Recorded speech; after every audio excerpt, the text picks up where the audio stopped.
Hello friends, வணக்கம். எல்லாரும் எப்படி இருக்கீங்க? நீங்கள் இது வரைக்கும் நம்ம சேனலை சப்ஸ்கிரைப் பண்ணாமல் பார்த்துட்டு இருந்தீங்க அப்படின்னா சப்ஸ்கிரைப் பண்ணிட்டு பாருங்கள். கூடவே இருக்கிற பெல் பட்டனையும் ப்ரெஸ் பண்ணிடுங்க. நம்ம ஏற்கனவே ஸ்கூலில் நடந்த பிரச்சனைகள் எல்லாத்தையும் பார்த்தோம். மேலே ஏதோ அமானுஷம் இருக்குது அப்படின்ற ஒரு பிரச்சனைகளையும் பார்த்தோம். அந்த மர்மம் என்ன அப்படின்றத இந்த பகுதியில் பார்க்கலாம். இதோட பார்த்தீங்கன்னா இந்த கதை முடிஞ்சிடும்.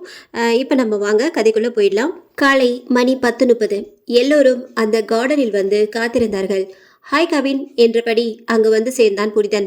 பார்ப்பதற்கு ஹீரோ போல் தோற்றமளித்த புனிதனை கண்ட மது தேவியின் காதில் ஏதோ கிசுகிசுத்தாள். தேவி, இவரை பாரு, சினிமாவில் வர ஹீரோ மாதிரியே இருக்காரு. கல்யாணம் ஆயிருக்குமா? நீ கொஞ்சம் சும்மா இருக்கியா? இங்க நாம எல்லாம் என்ன பிரச்சனைல மாட்டிக்கிட்டே இருக்கோன்னு ஞாபகம் இருக்கா உனக்கு என்று கூறி அவளை முறைத்தாள் தேவி. மது மிகவும் அமைதியானாள். எல்லோருக்கும் கை கொடுத்து விட்டு புனிதன் பேச ஆரம்பித்தான்.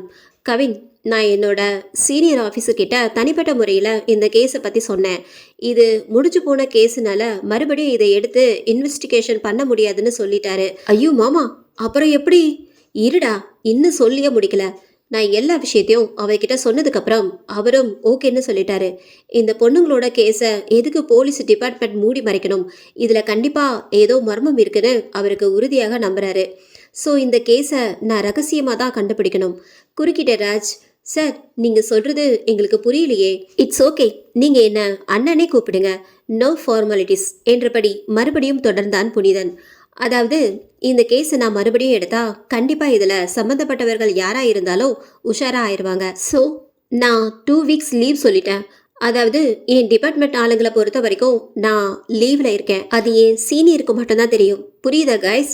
அதாவது சிங்கம் 2 படத்தில் சூரிய நடிப்பரே அந்த மாதிரி தானே என்று ராஜ் கூறினான். ஆமாண்டா தம்பி, அப்படிதான். இந்த 2 வீக்ஸ் நான் கவின் உங்கூட தான் தங்குவேன். என் மனைவியை அவங்க அம்மா வீட்டில் விட்டுட்டு வந்துட்டேன். ஸோ இதில் உங்கள் தரப்புல இருந்து நிறைய விஷயங்களை கவின் சொல்லிட்டான். இன்னைக்கு அதுவும் இப்போ எல்லாரும் என் கூட வெளியே வர முடியுமா? புனிதன் கேட்டான். எல்லாரும் திரு திருவென முழிக்க, இல்ல கேர்ள்ஸ் இருக்காங்க அதான் கேட்டேன். அப்படி முடியும்னா இன்னைக்கு, அதாவது முதல் ஸ்டெப்பா ஒரு இடத்துக்கு போகணும். முடியும் என்றபடி 3 பெண்களும் தலையாட்டினார்கள். எங்க போக போறோம்னு நீங்க சொல்லலையே என்று கேட்டாள் தேவி. உங்க பள்ளியில் உள்ள 8வது மாடிக்கு தான். அங்கிருந்து தானே எல்லாமே ஆரம்பம். ஸோ நாம இப்ப அங்கதான் போக போறோம். உடனே பதறியபடி எல்லோரும், ஐயோ மறுபடியும் அங்கேயா?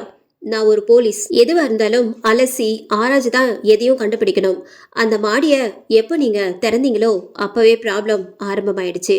எனக்கு கோஆப்ரேட் பண்ணுங்க என்று கேட்டான் புனிதன். அதெல்லாம் சரிமாமா, நாம எப்படி அந்த மாடிக்கு போக முடியும்? நம்ம உள்ள போக வாய்ப்பே இல்லை. அங்கதான் சிசிடிவி இருக்கே.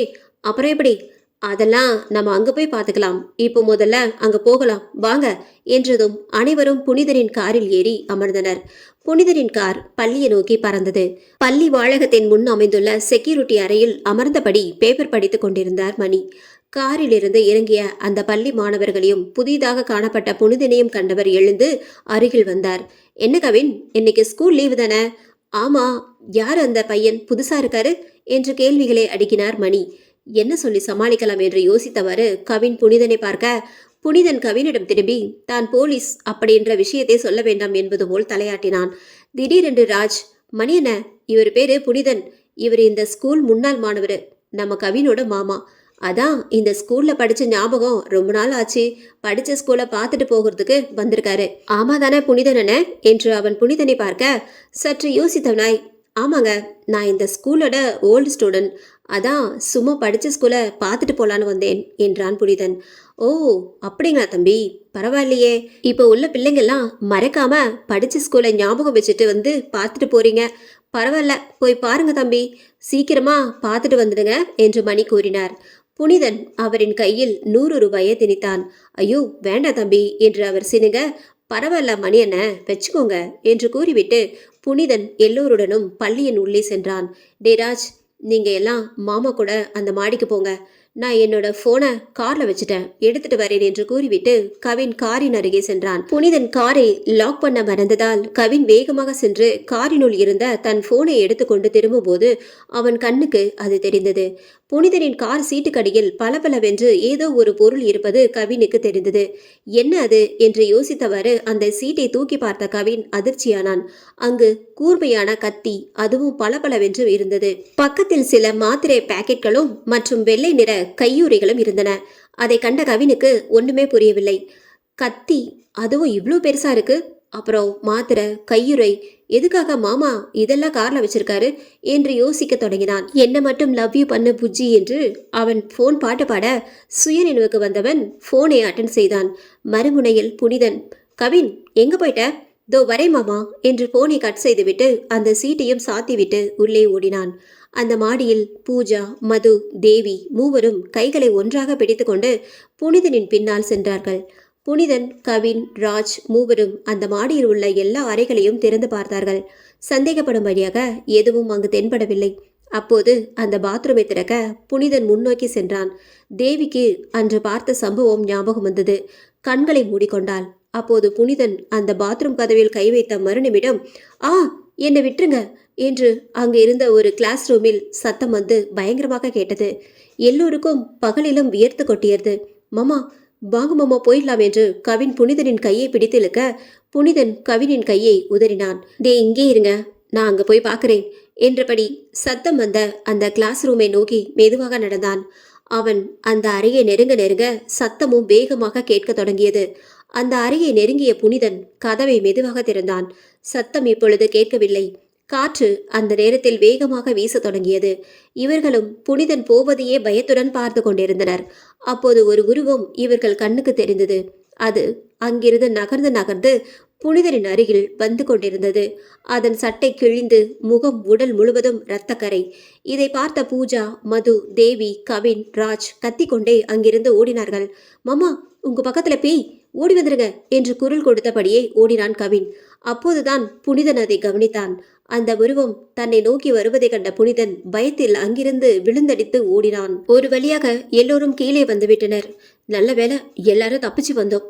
ஆமா மது, அதை பார்த்த உடனே கையும் காலும் வேலையே செய்யல.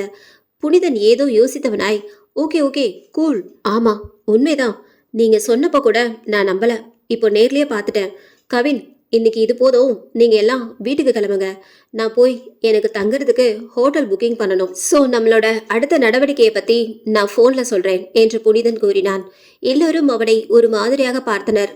கவின், என்னமாமா விளையாடுறீங்களா? நம்ம வீட்டுல தங்குறேன்னு சொன்னீங்க, இப்போ ஹோட்டல்ல தங்க போறேன்னு சொல்றீங்க என்று புரியாமல் கேட்டான். அது என்று சற்று தடுமாறிய புனிதன், இல்ல கவின், நான் ஹோட்டல்ல தங்குறது தான் பெட்டர். இந்த கேஸை சீக்கிரட்டா தான் கண்டுபிடிக்கணும். ஸோ புரிஞ்சுக்கோ, ஓகேவா? அத்தைக்கிட்ட எதுவும் சொல்ல வேண்டாம், நான் எதுவா இருந்தாலும் கால் பண்றேன் என்றபடி அங்கிருந்து அவசரமாக கிளம்பினான் புனிதன். புனிதனுடைய செயல் கவினுக்கு வித்தியாசமாக இருந்தது. இருந்தாலும் அவன் அதை பெரிதும் படுத்தாமல் அங்கிருந்து தன் நண்பர்களை அழைத்து கொண்டு கிளம்பினான். கிரீங் கிரீங் தொலைபேசி சினுங்கியது. ஹலோ, புனிதன் ஸ்பீக்கிங். மறுமுனையில் ஒரு பெண் குரல். நாங்க அங்க வரலான்னு இருக்கோம். எங்க அம்மா அப்பாவை பார்க்கணுன்னு ஆசையா இருக்கு, ப்ளீஸ் என்று கெஞ்சியது அந்த பெண் குரல். இப்போதைக்கு நீங்க வாயை முடிக்கிட்டு இருங்க. உங்களை இங்க வர சொல்லலான்னு தான் நானும் நினைச்சேன். இங்க நிலைமை வேற மாதிரி போயிட்டு இருக்கு. எல்லாம் முடிஞ்சு போச்சுன்னு தான் நினைச்சோம். இது இன்னும் முடியல. நான் சொல்ற வரைக்கும் அங்கேயே இருங்க என்று சொல்லி போனை வைத்தான் புனிதன். அவன் பார்வையில் கோப அனல் வீசியது. கண்கள் சிவந்தன. டே கவின், உன்னோட மாமா உண்மையாவே போலீஸ் தானா என்று ராஜ் கேட்டான். அவன் அப்படி கேட்டதும் சற்று அதிர்ச்சியானான் கவின். அதுல உனக்கு என்னடா சந்தேகம்? திடீர்னு இப்படி கேட்குற? அவர் உண்மையான போலீஸ் தான். இல்ல மச்சான், பேயை பார்த்த உடனே அவர் அப்படி அலறிக்கிட்டு ஓடி வந்தார்ல, அதான் கேட்டேன் என்றான் ராஜ் நக்கலாக. அவனை பார்த்து முறைத்தபடி, கவின், முட்டாள் மாதிரி பேசுதுடா. அவரு ஒன்றும் மந்திரவாதி கிடையாது. பேயை பார்த்த உடனே தைரியமா அங்க நிக்க. அவரும் மனுஷன் தானே. போலீஸ்னா பேய்க்கு பயப்பட மாட்டாங்களா என்ன? சும்மா மச்சான், விளையாட்டுக்கு தான் கேட்டேன். சரி சரி, எதுக்கு இப்படி கோவப்படுற? அப்போது எதையோ யோசித்தவாறு நடந்து கொண்டிருந்த தேவியை கவனித்தான் கவின். என்ன தேவி, யோசனை பலமா இருக்கு, உனக்கும் ஏதாவது சந்தேகமா? அவனிடம் கேட்பதற்கு தயங்கினாள் தேவி. அவளின் தயக்கத்தை புரிந்து கொண்ட கவின், பரவாயில்ல கேளு, எதுக்கு இப்படி தயங்குற? சீனியர், இந்த ஆத்மா, அதாவது இறந்து போன அந்த 5 பொண்ணுங்களுக்கும் இப்ப நம்ம உதவிதான் செய்யறோம். அவங்கள யாரு கொலை பண்ணாங்க, எதுக்கு கொலை பண்ணாங்க, இதெல்லாம் கண்டுபிடிக்கத்தான் உங்க மாமாவையே இங்க வர சொன்னீங்க. அப்படி இருக்கும்போது எதுக்காக அந்த ஆத்மாங்க நம்மள பயமுறுத்துதுங்க? முதல்ல கூட அந்த மாடியில பார்த்தீங்க தானே, அது உங்க மாமாவை நெருங்கி வந்துச்சு. தேவி தன் சந்தேகத்தை கேட்டாள். ஆமாடா கவின், தேவி சொல்றது உண்மைதான். அது மட்டும் இல்ல, நீங்க எல்லாரும் ஒரு விஷயத்த கவனிச்சிங்களா? ஆர்வத்துடன் எல்லோரும் பூஜாவை பார்க்க அங்கே ஒரு குரல் கேட்டுச்சு. என்னை விட்டுடுங்கன்னு. ஆமா பூஜா, சத்தம் வேகமாக தான் கேட்டுச்சு. எனக்கும் சத்தியமா ஒண்ணுமே புரியல. இதுல என் மாமா வேற வீட்டில் வந்து தங்குறேன்னு சொல்லிட்டு இப்போ ஹோட்டல்ல தங்குறேன்னு சொல்லிட்டு போறாரு. கவின், உன்கிட்ட கொடுத்த அந்த போட்டோ பேப்பர் எல்லாம் எங்க என்று கேட்டான் ராஜ். அதுவா, மாமா கிட்ட இருக்கு. அவர் இந்த கேஸுக்கு தேவைப்படும்னு சொல்லிட்டு எடுத்துட்டு போனாரு. சரி, இதை பத்தி இப்ப எதுவும் பேச வேண்டாம். மாமா ஃபோன் பண்றேன்னு சொல்லியிருக்காரு. அப்புறம் பார்ப்போம் என்று கவின் கூற எல்லோரும் அங்கிருந்து கிளம்பினார்கள். அன்றைய நாள் அவன் மாமா கவினுக்கு ஃபோன் எதுவும் பண்ணவில்லை. ஒருவேளை பிஸியா இருப்பார் போல என்று அவனும் அப்படியே விட்டுவிட்டான். அன்றிரவு கவின் நல்ல தூக்கத்தில் ஆழ்ந்திருந்தான். அவனுக்கு ஒரு பயங்கரமான கனவு. அதில் தேவியை யாரோ ஒரு ஆள் 8வது மாடிக்கு இழுத்து செல்வது தெரிந்தது. தேவி, கவின், என்னை காப்பாத்து, என்னை காப்பாத்து என்று கதறினாள். அவளை அங்குள்ள ஒரு அறைக்குள் கொண்டு போகிறான் அவன். அங்கு இன்னும் 3 பேரை வாயில் துணி வைத்து கட்டி போட்டு வைத்திருந்தார்கள். யார் அந்த 3 பேரு என்று சரியாக தெரியவில்லை. தேவியை அடிக்கிறான் அவன். அவளை மறுபடியும் இழுத்துட்டு எங்கேயோ போறான் அவன். அவன் முகம் தெரியவில்லை. முகத்தில் முகமூடி அணிந்திருந்தான். என்னை விட்டுடுங்க என்று தேவி கதற பயனில்லை. எங்கே இழுத்துட்டு போறானோ தெரியல. கவின், கவின் என்று தேவி கத்த, ஐயோ தேவி, உனக்கு என்னாச்சு என்று கத்திக்கொண்டே தூக்கத்திலிருந்து விழித்தான் கவின். ஐயோ கனவா என்று கடிகாரத்தை பார்க்க அது 12:30 காட்டியது. என்ன இது, கனவு ரொம்ப பயங்கரமா இருக்கு. அதுவும் தேவிக்கு. அவனுக்கு பயத்தில் வியர்த்து கொட்டியது. தடார் என்று கிச்சனிலிருந்து ஏதோ சத்தம் கேட்க படுக்கையிலிருந்து எழுந்து பின்னாடி சென்றான். வெளியே யாரோ நடமாடும் காலடி சத்தம் கேட்டது. யார் இது, அதுவும் இந்த நேரத்துல என்று நினைத்தவன் ஜன்னல் கண்ணாடியின் அருகில் சென்றான். மெதுவாக கண்ணாடியை திறந்து வெளியே பார்த்தான். அங்கு யாருமே இல்லை. மழை வரும் அறிகுறியாக வானமே இருண்டு காணப்பட்டது. வெளியில் நாய்கள் வேகமாக குறைத்து கொண்டிருந்தன. யாரையோ பார்த்தது போல். கவின் ஜன்னல் கண்ணாடியை சாத்திவிட்டு அங்கிருந்து நகர்ந்தான். சோஃபாவில் அமர்ந்தபடி கண்ட கனவை மறுபடியும் நினைத்து பார்த்தான். அவனுக்கு அதை மறுபடியும் நினைத்த போது உடம்பெல்லாம் சிலிர்த்தது. தேவியுடைய முகம் மட்டும்தான் ஞாபகத்திற்கு வந்தது. அப்படின்னா இன்னும் 3 பேர் யாரா இருக்கோம்? எதுக்கு இவ்வளோ பயங்கரமான ஒரு கனவு வந்துச்சு என்று பலவிதமாக யோசித்து கொண்டிருந்தான். அவனுக்கு ஏதோ தப்பாக நடக்க போகுதுன்னு மனசு சொன்னது. மாமா கிட்ட இதை பத்தி பேசலாமா என்று யோசித்தபடி தன் போனை எடுத்தான். இந்த நேரத்திலயா? வேண்டாம் வேண்டாம், அவரை தொந்தரவு பண்ண வேண்டாம்.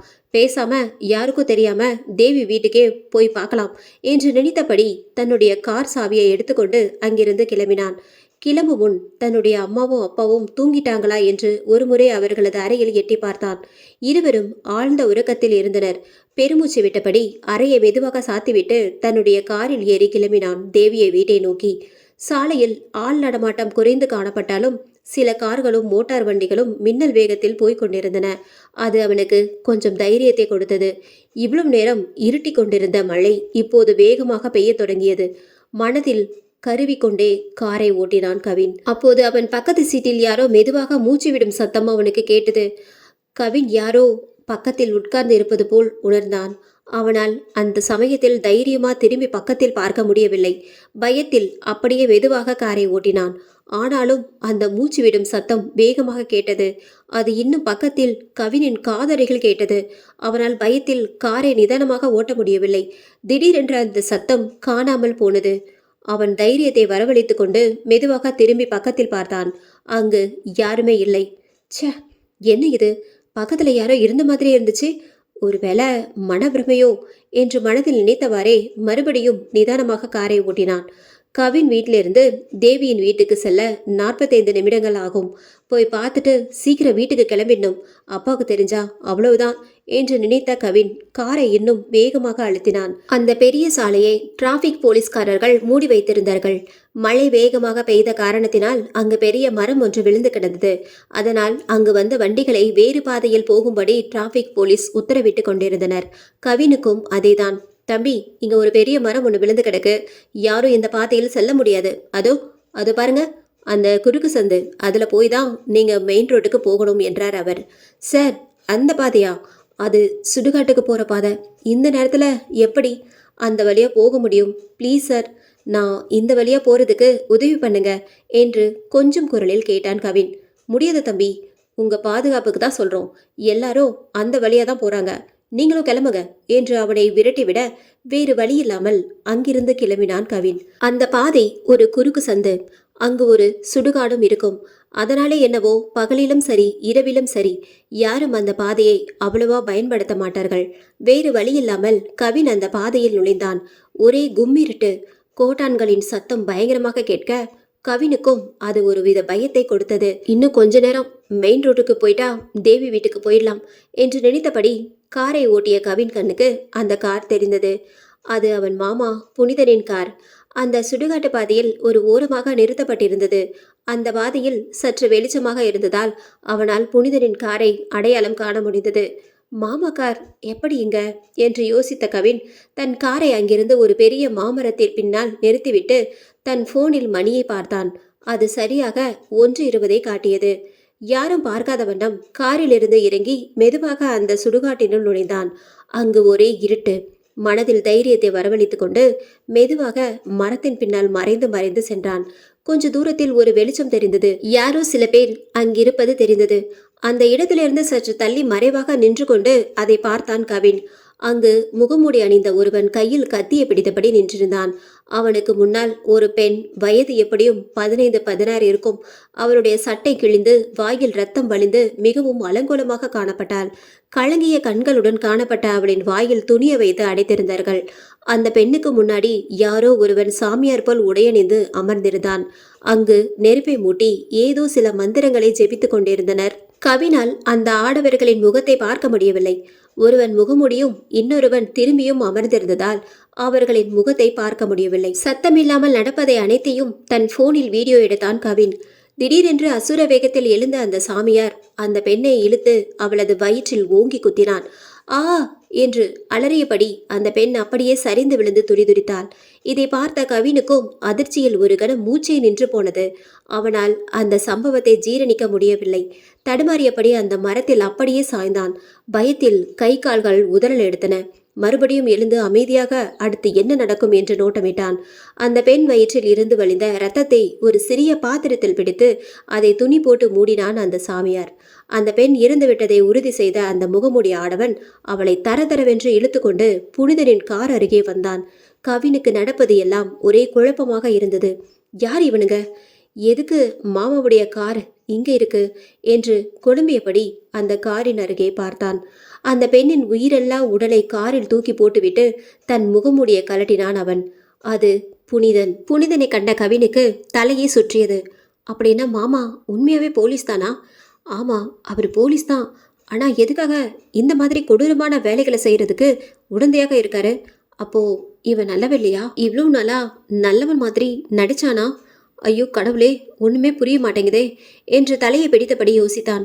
அங்கே புனிதன் அந்த பெண்ணின் சடலத்தை காரில் போட்டுவிட்டு மறுபடியும் அந்த சாமியாரின் அருகில் சென்று எதையோ பேசினான். இதுக்கு மேல இங்க நிக்கிறது ஆபத்து என்று உணர்ந்த கவின் மெதுவாக அங்கிருந்து நகர்ந்தான். யாரும் தன்னை கவனிக்காதவாறு அங்கிருந்து கிளம்பி காரில் போய் அமர்ந்தான். அங்கிருந்த தண்ணீர் பாட்டிலை எடுத்து தண்ணீர் குடித்துவிட்டு விரைவாக கிளம்பினான். ஆனால் அவன் தேவி வீட்டுக்கு போகாமல் திரும்பவும் தன் வீட்டுக்கே கிளம்பினான். போகும் வழியில் அங்கு நடந்து முடிந்த அனைத்து சம்பவங்களையும் மறுபடியும் நினைவு கூர்ந்து பார்த்தான். அந்த அதிர்ச்சியில் இருந்து இன்னும் மீளவில்லை.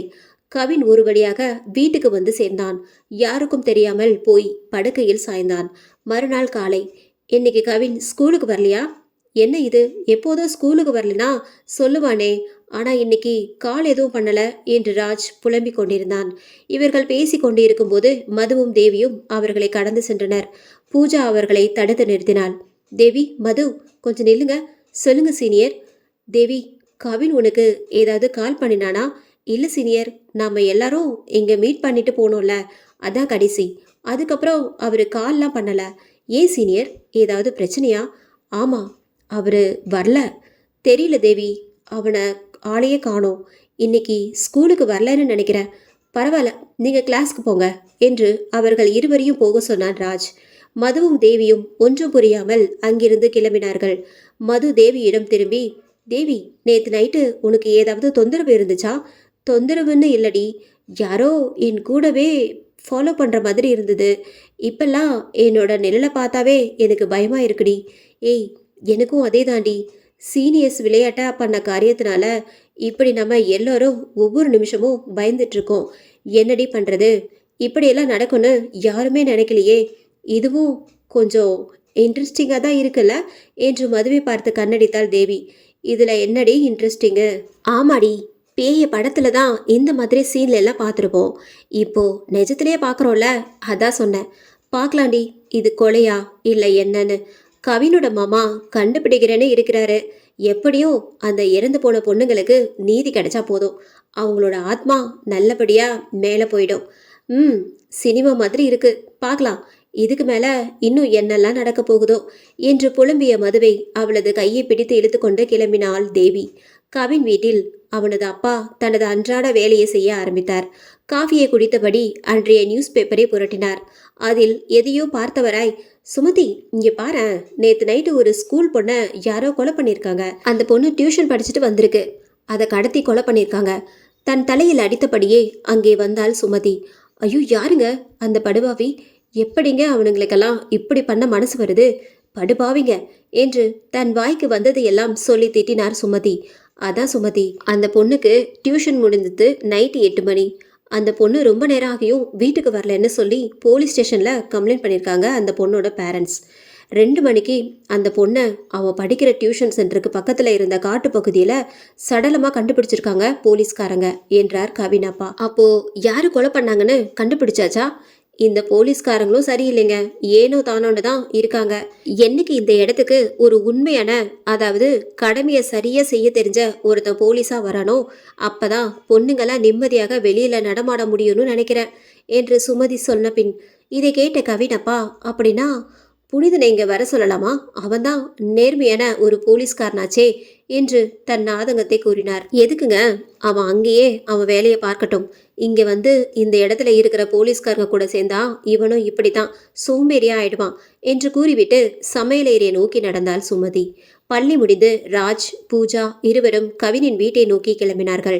கவின் வீட்டு வாசலில் அவனது கார் இல்லாததால் அவனின் அம்மா அப்பா இருவரும் வீட்டில் இல்லை என்பதை உறுதி செய்தனர். இருவரும் மெதுவாக வீட்டு வாசல் கதவை திறந்து உள்ளே நுழைந்தனர். கவினின் ரூம் சாத்தியிருந்தது. இருவரும் கவின் கவின் என்று அழைத்தபடியே அவன் ரூம் கதவை திறந்தனர். லைட்டை ஆன் செய்யாமல் ரூம் கொஞ்சம் இருண்டு காணப்பட்டது. அங்கே கவின் ஏதோ ஒரு பேப்பரை அவனுக்கு முன்னால் வைத்துக்கொண்டு பக்கத்தில் ஒரு மெழுகுவர்த்தியையும் ஏற்றி வைத்தபடி அமர்ந்திருந்தான். இருவரும் ஒன்றும் புரியாமல் அவன் அருகில் சென்றனர். கவின் அப்பவும் அவர்களை திரும்பி பார்க்கவில்லை. ராஜ் சற்று பயந்தவாறே அந்த பேப்பரை பார்த்தான். அது பேயை அழைக்கும் விளையாட்டு, ஸ்பிரிட் ஓஸ்தா கோயின். அதை முறைப்படி அழகாக வரைந்து அதில் நடுப்பகுதியில் ஒரு 20 சென்ட் கோயினை அதில் வைத்திருந்தான் கவின்.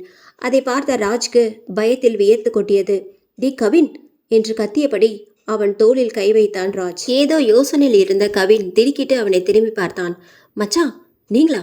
எப்படா வந்தீங்க என்று கவின் கேட்க ராஜ் கடுப்பானான். பூஜா அங்கிருந்த ரூம் விளக்கை ஆன் செய்தாள். இப்போது ரூமின் வெளிச்சம் அங்கு பரவி அந்த இடமே பிரகாசமானது. சொல்லுங்க, எப்போ வந்தீங்க?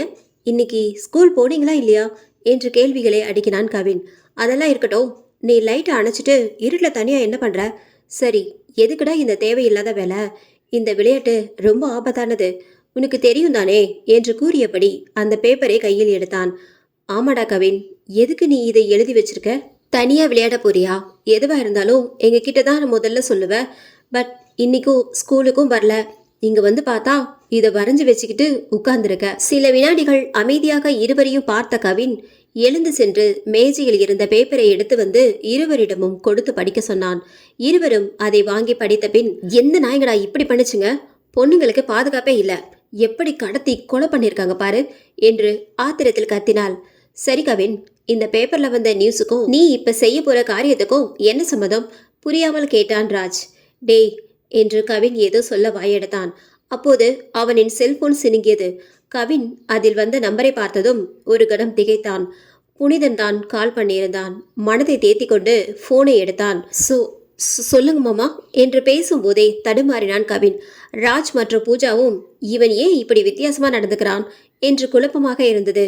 எதிர்முனையில் புனிதன், ஆர் யூ ஓகே கவின்? ஏன் இப்படி தடுமாற? இல்லம்மா, நான் நல்லா தான் இருக்கேன். என்ன விஷயம் கால் பண்ணியிருக்கீங்க என்று கவின் கேட்டான். ஓ அதுவா, இன்னைக்கு நைட்டு 7 மணிக்கு மேலே எல்லாரும் என் கூட வெளியில் வர முடியுமா? அதை கேட்க தான் கால் பண்ணேன் என்று புனிதன் கூற, இரவு நடந்த விஷயங்களை நினைத்து பார்த்த கவின், இல்லை மாமா, இன்னைக்கு முடியாது, எனக்கு உடம்பு சரியில்லை. ராஜும் பூஜாவும் இன்னைக்கு வேற ரொம்ப பிஸின்னு சொன்னாங்க. கவின் ஏதேதோ பொய் சொல்ல பூஜாவுக்கும் ராஜுக்கும் ஒன்றுமே புரியவில்லை. ஓ அப்படியா? அப்போ உன்னோட இன்னொரு ஃப்ரெண்ட்ஸ் தேவி மது அவங்க 2 பேரும் என் கூட வர முடியுமா? வேற எங்கேயும் இல்லடா, அந்த 8வது மாடிக்கு தான் போகணும், அதான் என்று எதையோ கூறினான் சற்று வித்தியாசமான குரலில். கவினுக்கு இது ஏதோ தப்பாக நடக்கப் போகுது என்று மனதில் தோன்ற உடனே புனிதனிடம், ஐயோ மாமா, அவங்க 2 பேரும் நாங்கள் இல்லாமல் வரமாட்டாங்க, நாம நாளைக்கு போகலாமே. புனிதன் எதுவும் கூறாமல் அமைதியாக இருந்தான். பிறகு ஓகே, நான் நாளைக்கு கால் பண்ணுறேன், எங்கே எத்தனை மணிக்குன்னு நான் சொல்கிறேன், பாய் என்று ஃபோனை தடார் என வைத்தான். டே, என்னடா நடக்குதுங்க? உன் மாமா நமக்கு இந்த விஷயத்தில் உதவி பண்ணுறேன்னு சொல்லியிருக்காரு. நீ என்னன்னா ரொம்ப அலட்சியமாக பேசுகிற? உனக்கு பைத்தியம் ஏதாவது பிடிச்சிருக்கா? சும்மா இருந்த பேயை கூப்பிட்ட கதையா? அந்த 8வது மாடியை திறந்து போயிட்டோம். இப்போ இதுக்கு ஒரு முடிவு கட்டலைன்னா அது நம்மளை நிம்மதியாக விடாது. ராத்திரி படுத்தாலே பயத்தில் தூக்கம் வர மாட்டேங்குது கவின். சீக்கிரமே இதுக்கு ஒரு முடிவு கட்டணும். உன் மாமா கிட்ட கால் பண்ணி சொல்லு, இப்பவே கிளம்பலாம் என்று படபடவென்று பேசி முடித்தான் ராஜ். கொஞ்சம் வாய மூடுறா என்று கத்தினான் கவின். அவன் அப்படி கத்தியதை பார்த்த இருவரும் அதிர்ச்சியாக அவனை பார்த்தனர். டேய், நாம நினைக்கிற மாதிரி என் மாமா நல்லவன் இல்லடா. கவின் அந்த ரகசியத்தை போட்டு உடைத்தான். இதை கேட்ட பூஜாவும் ராஜும் அப்படியே அதிர்ந்து நின்றனர். என்னடா சொல்ற? உன் மாமா நல்லவன் இல்லையா? எதனால் அப்படி சொல்ற? என்னாச்சு என்று பூஜா கேட்க, தான் இரவில் கண்ட கனவு உட்பட அந்த சுடுகாட்டில் பார்த்த சம்பவம் அனைத்தையும் ஒன்று விடாமல் கூறி முடித்தான் கவின். கவின் கூறியதை கேட்ட இருவரும் அதிர்ச்சியில் இருந்து மீளாமல் அப்படியே கட்டிலில் அமர்ந்தனர், தலையில் கையை வைத்தபடி. அப்படின்னா நேத்து நடந்த கொலைக்கும் உங்க மாமாவுக்கும் சம்மந்தம் இருக்கு. ஆனா அது உன்னோட மாமா தானே கவின்? அவரை பத்தி உனக்கு நிறைய விஷயங்கள் தெரிஞ்சிருக்குமே. அவர் மேல உனக்கு எந்த சந்தேகமும் இது வரைக்கும் வரலையே? இல்ல பூஜா, எங்க அம்மாவோட அண்ணன், அதாவது என் மாமா ஃபேமிலி ரொம்ப பணக்காரங்களா கிடையாது, ஒரே பையன்தான். நான் அவரை விட ரொம்ப சின்ன பையனால அவர்கிட்ட பேசுறது குறைவுதான். மாமா அத்தை இங்க இருக்கும்போது அடிக்கடி வீட்டுக்கு வருவாரு, அப்போ பேசுவேன். மற்றபடி ரொம்ப நெருக்கம்லாம் இல்லை. படிச்சு முடிச்சு போலீஸ் வேலை ஜாயின் பண்ணாரு. கொஞ்சம் வருஷத்துக்கு முன்னாடி தான் அவருக்கு கல்யாணம் பண்ணி வச்சாங்க. அதுக்கப்புறம் என்ன பிரச்சனைன்னு தெரியல.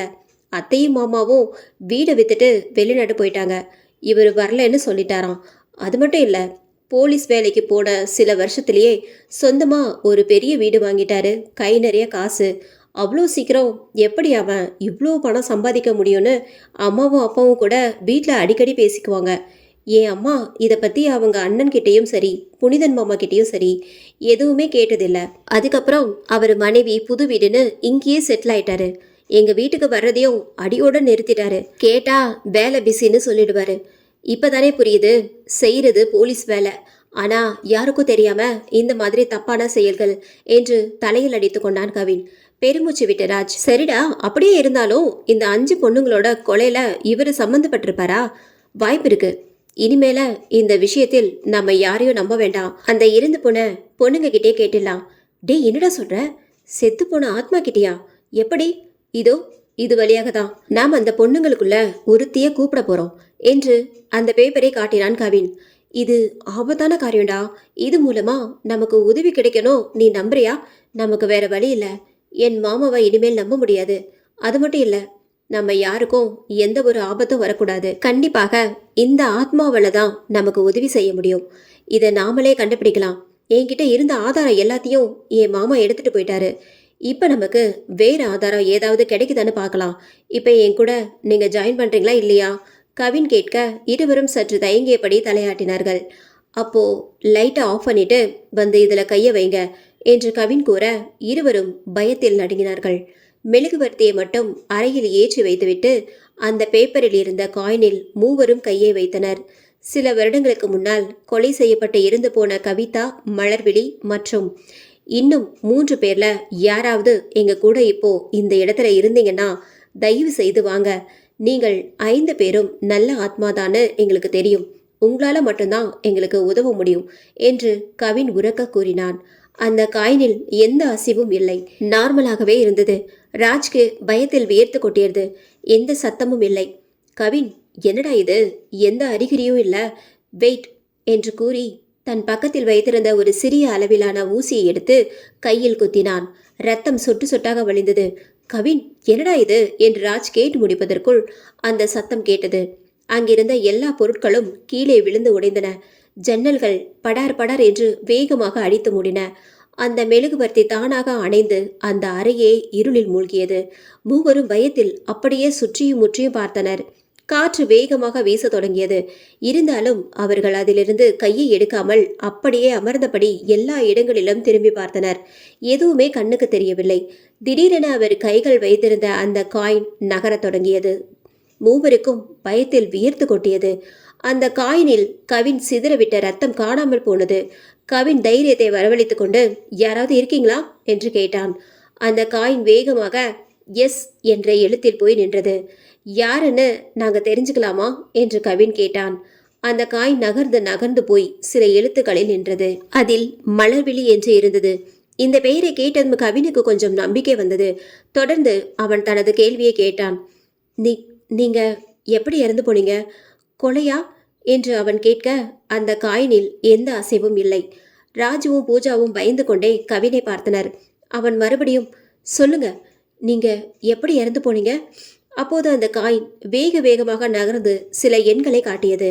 கவின் அதை மனப்பாடம் செய்து கொண்டான். இப்போது அந்த காயின் மறுபடியும் போய் நடுவில் நின்று கொண்டது. திடீரென்று அந்த இடம் பழைய நிலைமைக்கு வந்தது. காற்று வீசுவதும் குறைந்தது. இவர்கள் மூவரும் தங்களது கையை அந்த பேப்பரில் இருந்து எடுத்த மறுகணம் அது தீப்பிடித்து எரிந்தது. ஐயோ, நெருப்பு என்று மூவரும் அந்த இடத்தை விட்டு சில அடிகள் நகர்ந்தன. அந்த தீப்பிடித்த பேப்பர் சொந்தமாக எரிந்து சாம்பலானது. அதை பார்த்து அதிர்ச்சியானார்கள் மூவருமே. இது என்ன நம்பர்டா? பார்த்தா ஃபோன் நம்பர் மாதிரி இருக்கு. ஆமாடா, இது ஃபோன் நம்பர் தான். யாரோட நம்பர்? எதுக்காக நம்ம கிட்ட கொடுக்கணும்? ஒருவேளை இந்த நம்பர் தான் நமக்கு கிடைச்ச புது ஆதாரமோ என்று கூறி யோசித்தான் கவின். அப்படி கூட இருக்கலாம். எதுக்கும் நீ கால் பண்ணிப்பாரு. கவின் தாமதிக்காமல் அந்த நம்பருக்கு கால் பண்ணினான். மறுமுனையில் ஒரு ஆண் குரல். ஹலோ, யாரு? ஹலோ, நான் கவின் பேசுகிறேன். நீங்கள்? கவினா? யாருன்னு தெரியலையே. என் பேர் புனிதன். மறுமுனையில் பேசிய நபர். கவின் அந்த பெயரை கேட்டதும் அப்படியே எதுவும் பேசாமல் ஒரு கணம் நின்றான். ஹலோ, இருக்கீங்களா? யார்கிட்ட பேசணும்? சுயநினைவுக்கு வந்த கவின், ஹாய் புனிதன், மலர்விழி இந்த நம்பரை கொடுத்தாங்க. மலர்விழி என்ற பெயரை கேட்டதும் எதிர்முனையில் உள்ளவன், மலர்விழியா? எந்த மலர்விழி? கொஞ்சம் வருஷத்துக்கு முன்னாடி இறந்து போன மலர்விழி. கவிதா, உங்களுக்கு தெரியுமா? தெரியும். இதை பற்றி நான் ஃபோனில் ஏதோ பேச விரும்பல. உங்களுக்கு என்கிட்ட ஏதாவது பேசணும்னா என்னோட வீட்டுக்கு வாங்க என்று ஏதோ ஒரு முகவரியை கவினிடம் கூறிவிட்டு ஃபோனை கட் செய்தான் அவன். இப்போது கவினுக்கு சில உண்மைகள் புரிய ஆரம்பித்தது. அவன் உடனே அங்கிருந்து எழுந்து, ராஜ், நீயும் நானும் இப்போ இதோ இந்த முகவரியை தேடி போக போகிறோம். ரொம்ப இம்பார்ட்டன்ட். பூஜா, நீ இப்போ வீட்டுக்கு கிளம்பு. நீ எங்க கூட வர வேண்டாம். நாங்கள் இல்லாமல் அந்த புனிதர் வந்து உங்களை கூப்பிட்டா யாரும் அவங்க கூட போக வேண்டாம். தேவி, மதுக்கிட்டேயும் சொல்லிடு, மறந்துடாத என்று கூறிவிட்டு ராஜை அழைத்து கொண்டு தனது காரில் கிளம்பினான். கவினின் கார் அந்த முகவரியில் உள்ள வீட்டை தேடி கிளம்பியது. 1 மணி நேரத்திற்கு பிறகு அந்த முகவரியில் உள்ள வீட்டை தேடி கண்டுபிடித்தார்கள் இருவரும். அதிக ஆள் நடமாட்டம் உள்ள ஏரியா என்றே சொல்லலாம். எல்லா வீடுகளிலும் நல்ல அழகாக நடுத்தரமான நிலையில் கட்டப்பட்டு இருந்தன. அதில் ஒரு வீடுதான் இவர்கள் தேடி சென்றது. காரை ஒரு ஓரமாக நிறுத்திவிட்டு இருவரும் வீட்டின் முன்னால் போய் நின்றனர். அங்கிருந்த வீட்டின் பெல்லை அடிக்க ஒரு ஆடவன் வந்து கதவை திறந்தான். நல்ல களையான முகம், கலரான மேனி, ஒரு ஆணழகன் என்றே அவனை கூறலாம். அப்படி ஒரு தோற்றம் கொண்டவன். இவர்களை பார்த்ததும், யார் நீங்க என்று கேட்டபடி தன் புருவத்தை தூக்கினான். நான் கவின், முதல்ல உங்ககிட்ட ஃபோனில் பேசினேனே என்று கவின் தன்னை அறிமுகப்படுத்தி கொண்டான். ஓ, உள்ள வாங்க என்று அவன் இருவரையும் கூப்பிட்டு சோஃபாவில் அமர வைத்தான். பிறகு இவனும் அவர்களின் முன்னால் அமர்ந்து, சொல்லுங்க, யார் நீங்க? எதுக்காக மலர்விழியை பற்றி விசாரிச்சிங்க என்று தன் சந்தேக கேள்விகளை அடுக்கினான். கவின் ஒன்று விடாமல் எல்லா விஷயங்களையும் அவனிடம் கூறினான். இதையெல்லாம் கேட்டு கோபமாக தன் இருக்கையில் இருந்து எழுந்தான் அந்த ஆடவன். இருவருமே ஒன்று புரியாமல் அவனை பார்த்தனர். ஓ, அந்த புனிதன் உன்னோட மாமாவா? இப்பதான் அவன் கெட்டவன்னு உனக்கு தெரியுமா? என் பேரும் புனிதன் தான். நான் தான் மலர்விழிய உண்மையாக காதல் பண்ணவன். அவளும் நானும் எங்களோட காதலை வெளிப்படுத்திய 3வது நாள் அவளை நான் பொணமாக தான் பார்த்தேன் என்று அவன் கூறியதை கேட்ட இருவரும் அதை நம்ப முடியாமல் அவனையே பார்த்தனர். என்ன, நம்ப முடியலையா? இன்னொரு விஷயம் உனக்கு நான் சொல்லட்டுமா? நானும் போலீஸ் தாண்டா, நல்லா படிச்சு போலீஸ் ஆனேன். உன் மாமா மாதிரி பணத்தை லஞ்சமா கொடுத்து இந்த பதவிக்கு வரல என்று ஆத்திரத்தில் கத்தினான். ப்ளீஸ் சார், கூல் பண்ணுங்க. என் மாமா ரொம்ப மோசமானவன்னு எங்களுக்கு இப்பதான் தெரியும். உங்களுக்கு தெரிஞ்ச உண்மைகளை சொல்லுங்க. அவனை இப்படியே விடக்கூடாது. நீங்களும் ஒரு போலீஸ் தானே? கவின் அவனை சமாதானப்படுத்தி உட்கார வைத்தான். இப்போ நான் அந்த பதவியில இல்லை. நான் இப்போ போலீஸ் இல்லை. எல்லாத்துக்கும் காரணம் உன் மாமா புனிதன்தான். அவனை சும்மா விடக்கூடாது. சார், நீங்கள் சொல்கிறத வச்சு பார்த்தா மலர்விழி, கவிதா, அப்புறம் அந்த 3 பொண்ணுங்களை கொலை பண்ணது என் மாமா புனிதனா? அந்த ஆடவன் எழுந்து நின்று வேகமாக வாய்விட்டு சிரித்தான். இன்னும் 3 பொண்ணுங்களா என்று நக்கலாக கேட்டவன் அவர்களை தன்னுடன் வருமாறு அழைத்தான். இருவரும் அந்த ஆடவனை பின்தொடர்ந்தனர். அவன் பின்னால் இருந்த ஒரு அறையை திறந்தான். அங்கு 3 பெண்களை வாயில் துணி வைத்து கைகளை கயிற்றால் கட்டி போட்டிருந்தான். கவினும் ராஜும் அப்படியே திகைத்து நின்றனர். இவங்க உயிரோடு இருக்காங்களா?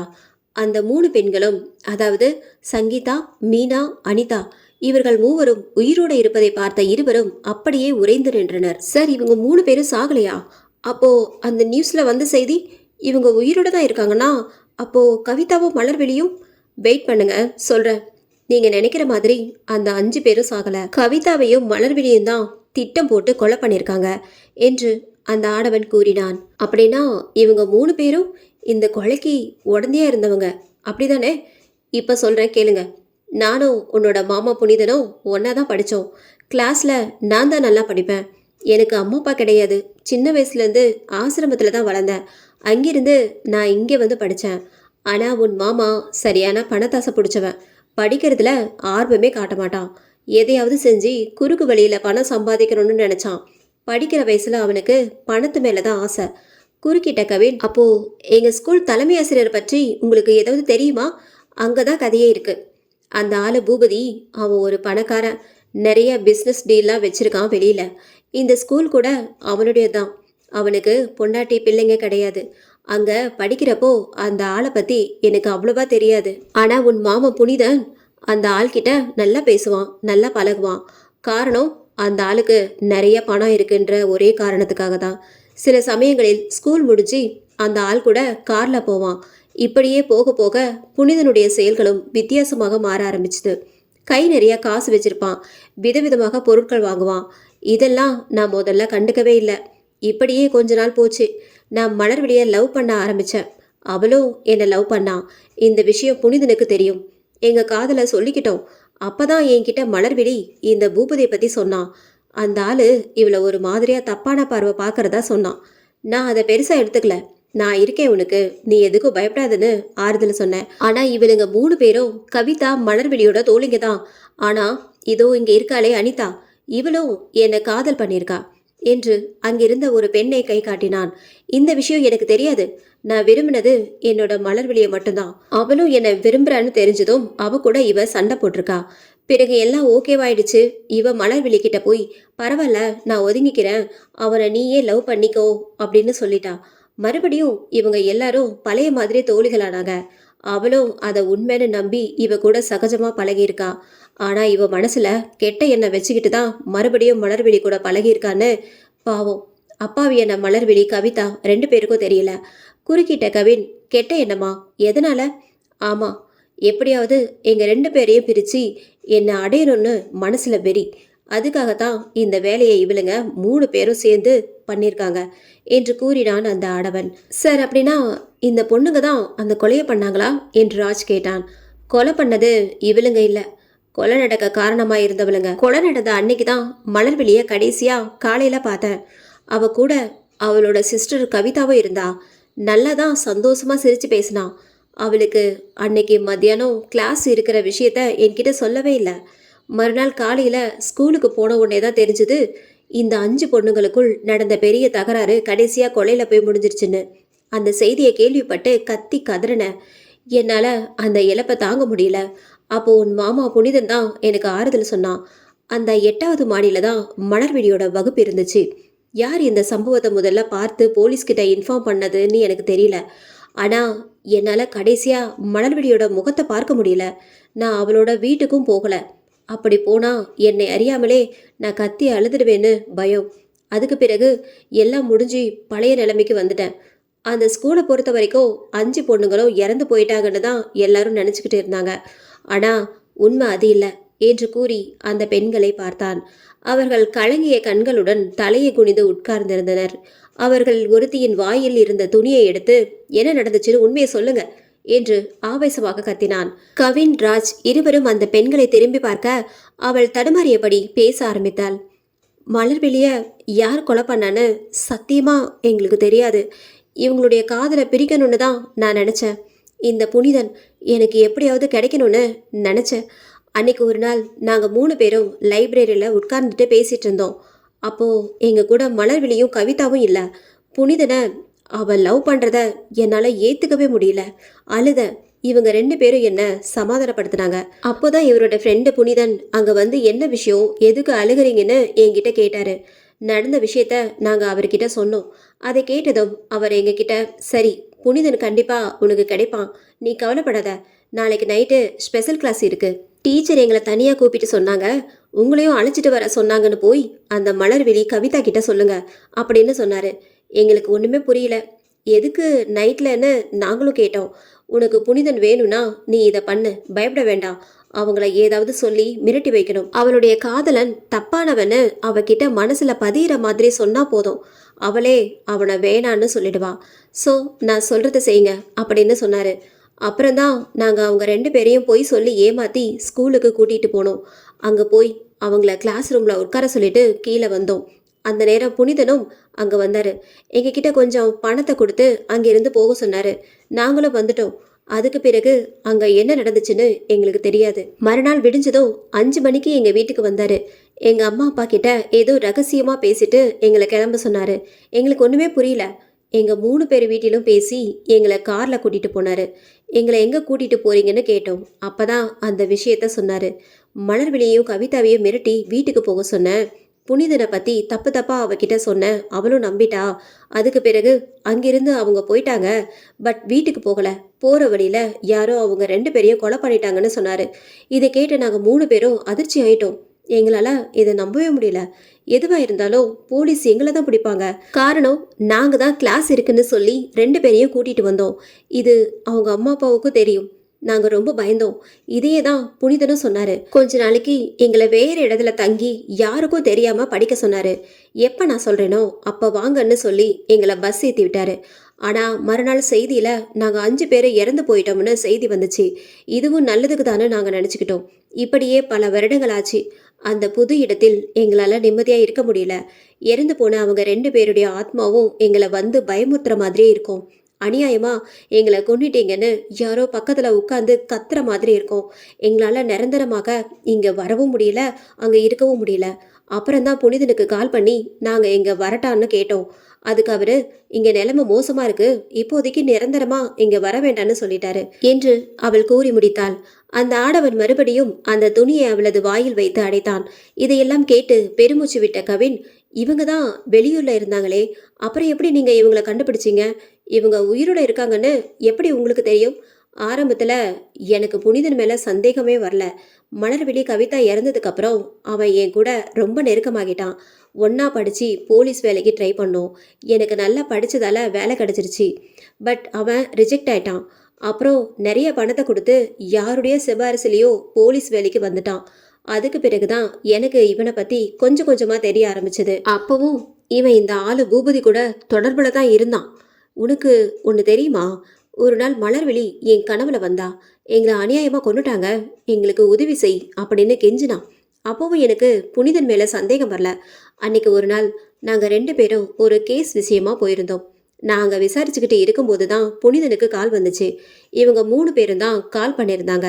நான் யதார்த்தமாக அங்கே வரும்போது அவன் பேசுனதை கேட்டுட்டேன். அப்போதான் எனக்கு தெரியும் இவங்க 3 பேரும் உயிரோடு இருக்காங்கன்னு, எந்த இடத்துல இருக்காங்கன்னு தெரிஞ்சுது. எனக்கு தெரிஞ்ச விஷயத்த காட்டிக்காத மாதிரி அவனை வெளியில் கூட்டிகிட்டு போனேன். அவன் சட்டையை பிடிச்சி அந்த பொண்ணுங்களை என்ன பண்ணன்னு கேட்டேன்.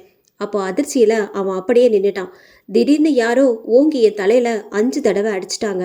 அப்படியே மயங்கி விழுந்தேன். யார் உங்களை அடிச்சது சார்? முகத்தை பார்த்தீங்களா? இல்லை, நான் மயங்கி விழுந்துட்டேன். 2 வருஷம் கழிச்சு இப்போ தான் சுயநினைவுக்கு வந்தேன் என்று அவன் கூற, கவின் அதிர்ச்சியாக, அப்படின்னா நீங்கள் 2 வருஷமா என்று கவின் எதையோ கேட்க வந்ததை புரிந்து கொண்ட அவன், ஆமாம், நான் கோமாவில் தான் இருந்தேன். 2 நாளைக்கு முன்னாடி தான் நினைவு திரும்பிச்சு. வேலையா இவளுங்க 3 பேரையும் தேடி கண்டுபிடிச்சு இங்கே கொண்டு வந்து அடைச்சி வச்சேன். இப்போ அவனை தேடி போகணும். என் கையில் தான் அவனுக்கு சாவு. மலர்விழி கவிதாவை உண்மையாகவே யார் கொலை பண்ணான்னு தெரிகிற வரைக்கும் நான் ஓயவே மாட்டேன் என்றான் அவன். சார், நீங்கள் கோமாவில் இருந்து குணமாகிட்டீங்கன்னு அவனுக்கு தெரியுமா? இல்லை, இப்போதான் சில நாட்களுக்கு முன்னாடி வந்து என்னை பார்த்துட்டு போனான். நான் அப்பவும் கோமாவில் தான் இருந்தேன் என்று அவன் கூறி முடிப்பதற்குள் கவினின் செல்போன் சினுங்கியது. அதிர்ச்சியில் அப்படியே ஒரு கணம் எல்லோரையும் பார்த்தான். யார் கால் பண்றது என்று கவினிடம் சைகை கேட்டான் ராஜ். புனிதன் தான் அழைத்திருந்தான். எல்லோரையும் அமைதியாக இருக்கும்படி உத்தரவிட்டான். அந்த அழைப்பை அட்டன் செய்தான். ஹலோ. மறுமுனையில் என்னடா எல்லாம் தெரிஞ்சு போச்சு போல இருக்கு என்று புனிதன் நக்கலாக கேட்டான். உடனே அதிர்ந்து போன கவின், என்ன சொல்றீங்க? நடிக்காதடா. யாரை தேடி போயிருக்க? அவன் இந்த ஜென்மத்தில் சுயநினைவுக்கு வரமாட்டான். ஒழுங்கா நீ எடுத்த அந்த வீடியோவை என்கிட்ட கொண்டு வந்து கொடுத்துடு. இல்லைனா உன்னோட கூட்டாளிங்க இந்த 3 பொண்ணுகளையும் நீ உயிரோட பார்க்க முடியாது என்று கூறினான் மிரட்டும் தோணியில். மாமா வேணாம், அவங்கள விட்டுடுங்க. நான் அதை உங்ககிட்ட கொண்டு வந்து கொடுத்துட்றேன் ப்ளீஸ் என்று கெஞ்சினான் கவின். போலீஸுக்கு போகலான்னு நினச்ச, இவளுங்களை புணமாக தான் பார்ப்பேன். இப்போவே உன்னுடைய கூட்டாளியை கூட்டிக்கிட்டு அதே 8வது மாடிக்கு வா. ஆரம்பித்த இடத்துலையே முடிச்சுக்கலாம் என்று கூறி ஃபோனை கட் செய்தான். கவின், என்னாச்சுடா சொல்லு, ஏதாவது பிரச்சனையா என்று ராஜ் கேட்க, அந்த ஆடவனும் ஒன்றும் புரியாமல் கவினின் முகத்தை பார்த்தான். சார், என் மாமா புனிதனுக்கு எல்லா விஷயமும் தெரிஞ்சிருச்சு. நாங்கள் உங்களை தேடி வந்த விஷயமும் நேற்று நான் எடுத்த வீடியோவை பற்றியும் தெரிஞ்சிருச்சு. அதிர்ச்சி அடைந்த அந்த ஆடவன், எப்படி கவின் அவனுக்கு தெரிஞ்சுது? இப்போ கால் பண்ணி என்ன சொன்னான்? எல்லா உண்மையும் தெரிஞ்சிருச்சு போல இருக்கு. அவனை தேடி போறீங்களா? அவன் இந்த ஜென்மத்தில் சுயநினைவுக்கு வரமாட்டான்னு நக்கலா சொல்கிறான். நீங்கள் குணமாகிட்டீங்கன்னு அவனுக்கு இன்னும் தெரியலன்னு நினைக்கிறேன். சார், சந்தேகமே இல்லை, கண்டிப்பாக அந்த பொண்ணுங்களோட கொலையில் இவன் சம்மந்தப்பட்டிருக்கணும். அது மட்டும் இல்லை, என்னோட நண்பர்களை அவன் கடத்தி வச்சிருக்கான் என்று கவின் கூறியதும், ஐயோ யாரடா, யாரு கடத்தி வச்சிருக்கான் என்று அதிர்ச்சியில் கத்தினான் ராஜ். மது, பூஜா, தேவியை தான் அவன் அந்த 8வது மாடியில் கடத்தி வச்சிருக்கான். இப்போ அந்த வீடியோவை எடுத்துக்கிட்டு உடனே அங்கே வர சொல்கிறான். இல்லாட்டி அவங்க 3 பேரையும் கொண்டுடுவேன்னு சொல்கிறான். டேய் மச்சான், சீக்கிரமா போகலாண்டா. நமக்கு அவங்க உயிர் தான் முக்கியம். அவங்கள காப்பாற்றியே ஆகணும் என்று அவசரப்படுத்தினான். அப்போது குறுக்கிட்ட அந்த ஆடவன், கவின் என் கூட கொஞ்சம் வா என்று கூறி அவனை ஒரு அறைக்குள் அழைத்து சென்றான். 5 நிமிடம் கழித்து இருவரும் ரூமிலிருந்து வெளியே வந்தனர். அப்போது கவினின் முகத்தில் ஒரு உற்சாகமும் நம்பிக்கையும் தெரிந்தது. கவின், சீக்கிரம் போய் உங்க தோழிகளை காப்பாத்துங்க, மத்தத நான் பாத்துக்கிறேன் என்று கூறி இருவரையும் வழி அனுப்பினான். கவினின் கார் மின்னல் வேகத்தில் அந்த பள்ளியை நோக்கி பறந்தது. ஒரு வழியாக அங்கு வந்தும் சேர்ந்தனர். அப்போது செக்யூரிட்டி மணியும் அங்கு இல்லை. அவருடைய அறை பூட்டி இருந்தது. பள்ளி ஒரே இருட்டாக இருந்தது. ஆனால் அந்த 8வது மாடியில் மட்டும் லேசான விளக்கு வெளிச்சம் தெரிந்தது. ராஜ் மற்றும் கவினும் காரை ஓரமாக பார்க்கிங் செய்துவிட்டு அந்த 8வது மாடியை நோக்கி ஓடினார்கள். அந்த மாடியை ஒரே அமைதியாக இருந்தது. இருவரும் ஒன்றும் புரியாமல் எல்லா இடங்களிலும் சுற்றி பார்த்தனர். அப்போது அவர்களுக்கு முனகல் சத்தம் மெதுவாக கேட்க ஆரம்பித்தது. கவின் ராஜை அழைத்து கொண்டு அந்த முனகல் சத்தம் வந்த திசையை நோக்கி ஓடினான். அது அங்கிருந்த கிளாஸ் ரூம் ஒன்றிலிருந்து வந்தது.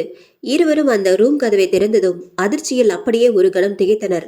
அங்கு மது, தேவி, பூஜா 3 வாயிலையும் துணியை வைத்து உட்புறம் அவர்களது கையை கட்டி வைத்திருந்தார்கள். ஐயோ தேவி, பூஜா, மது என்று கத்திக்கொண்டே அவர்களின் அருகில் ஓடிய இருவரும் அவர்களது கைக்கட்டை அவிழ்க்க முயன்றனர். அப்போது தேவி பின்னால் எதையோ பார்த்தபடி கவினுக்கு சைகை காட்டினாள். அவன் திரும்பி பார்க்க முயன்ற அந்த கணம் அவன் தலையில் ஓங்கி யாரோ அடித்தார்கள். அதை பார்த்த அதிர்ந்த ராஜுக்கும் தலையில் அடி பலமாக விழுந்தது. இருவரும் அப்படியே தலையை பிடித்து கொண்டு வழியில் துடித்தார்கள். அந்த வழியிலும் தங்களை அடித்தவன் யார் என்று பார்க்க கவின் கண்களை திறந்து பார்க்க அங்கு அவர்களின் எதிரில் புனிதன் நின்றிருந்தான். கருப்பு நிற ஆடை, கையில் கட்டையுடன் அவன் பக்கத்தில் நடுத்தர வயதுடையவன் ஒருவனும் போலீஸ் உடையணிந்த ஒருவனும் நின்றிருந்தார்கள். மூவரும் நின்று அவர்களை ஏளனமாக பார்த்து சிரித்தனர். நீயா என்று கோபத்தில் கத்திய கவின் புனிதனை நோக்கி தட்டு தடுமாறி எழுந்து வந்தான். புனிதன் அவனை கண்டுகொள்ளாமல், ரவி, அவனுங்களை பிடிச்சு கட்டுங்க, இன்னைக்கு இவங்க எல்லாருடைய கதையும் முடிச்சிடலாம் என்று ஆவேசமாக கூறினான். அவரின் சொல்லுக்கு பணிந்த அந்த ரவி என்பவனும் அவர்கள் இருவரையும் பிடித்து கைகளை கயிற்றினால் கட்டினார்.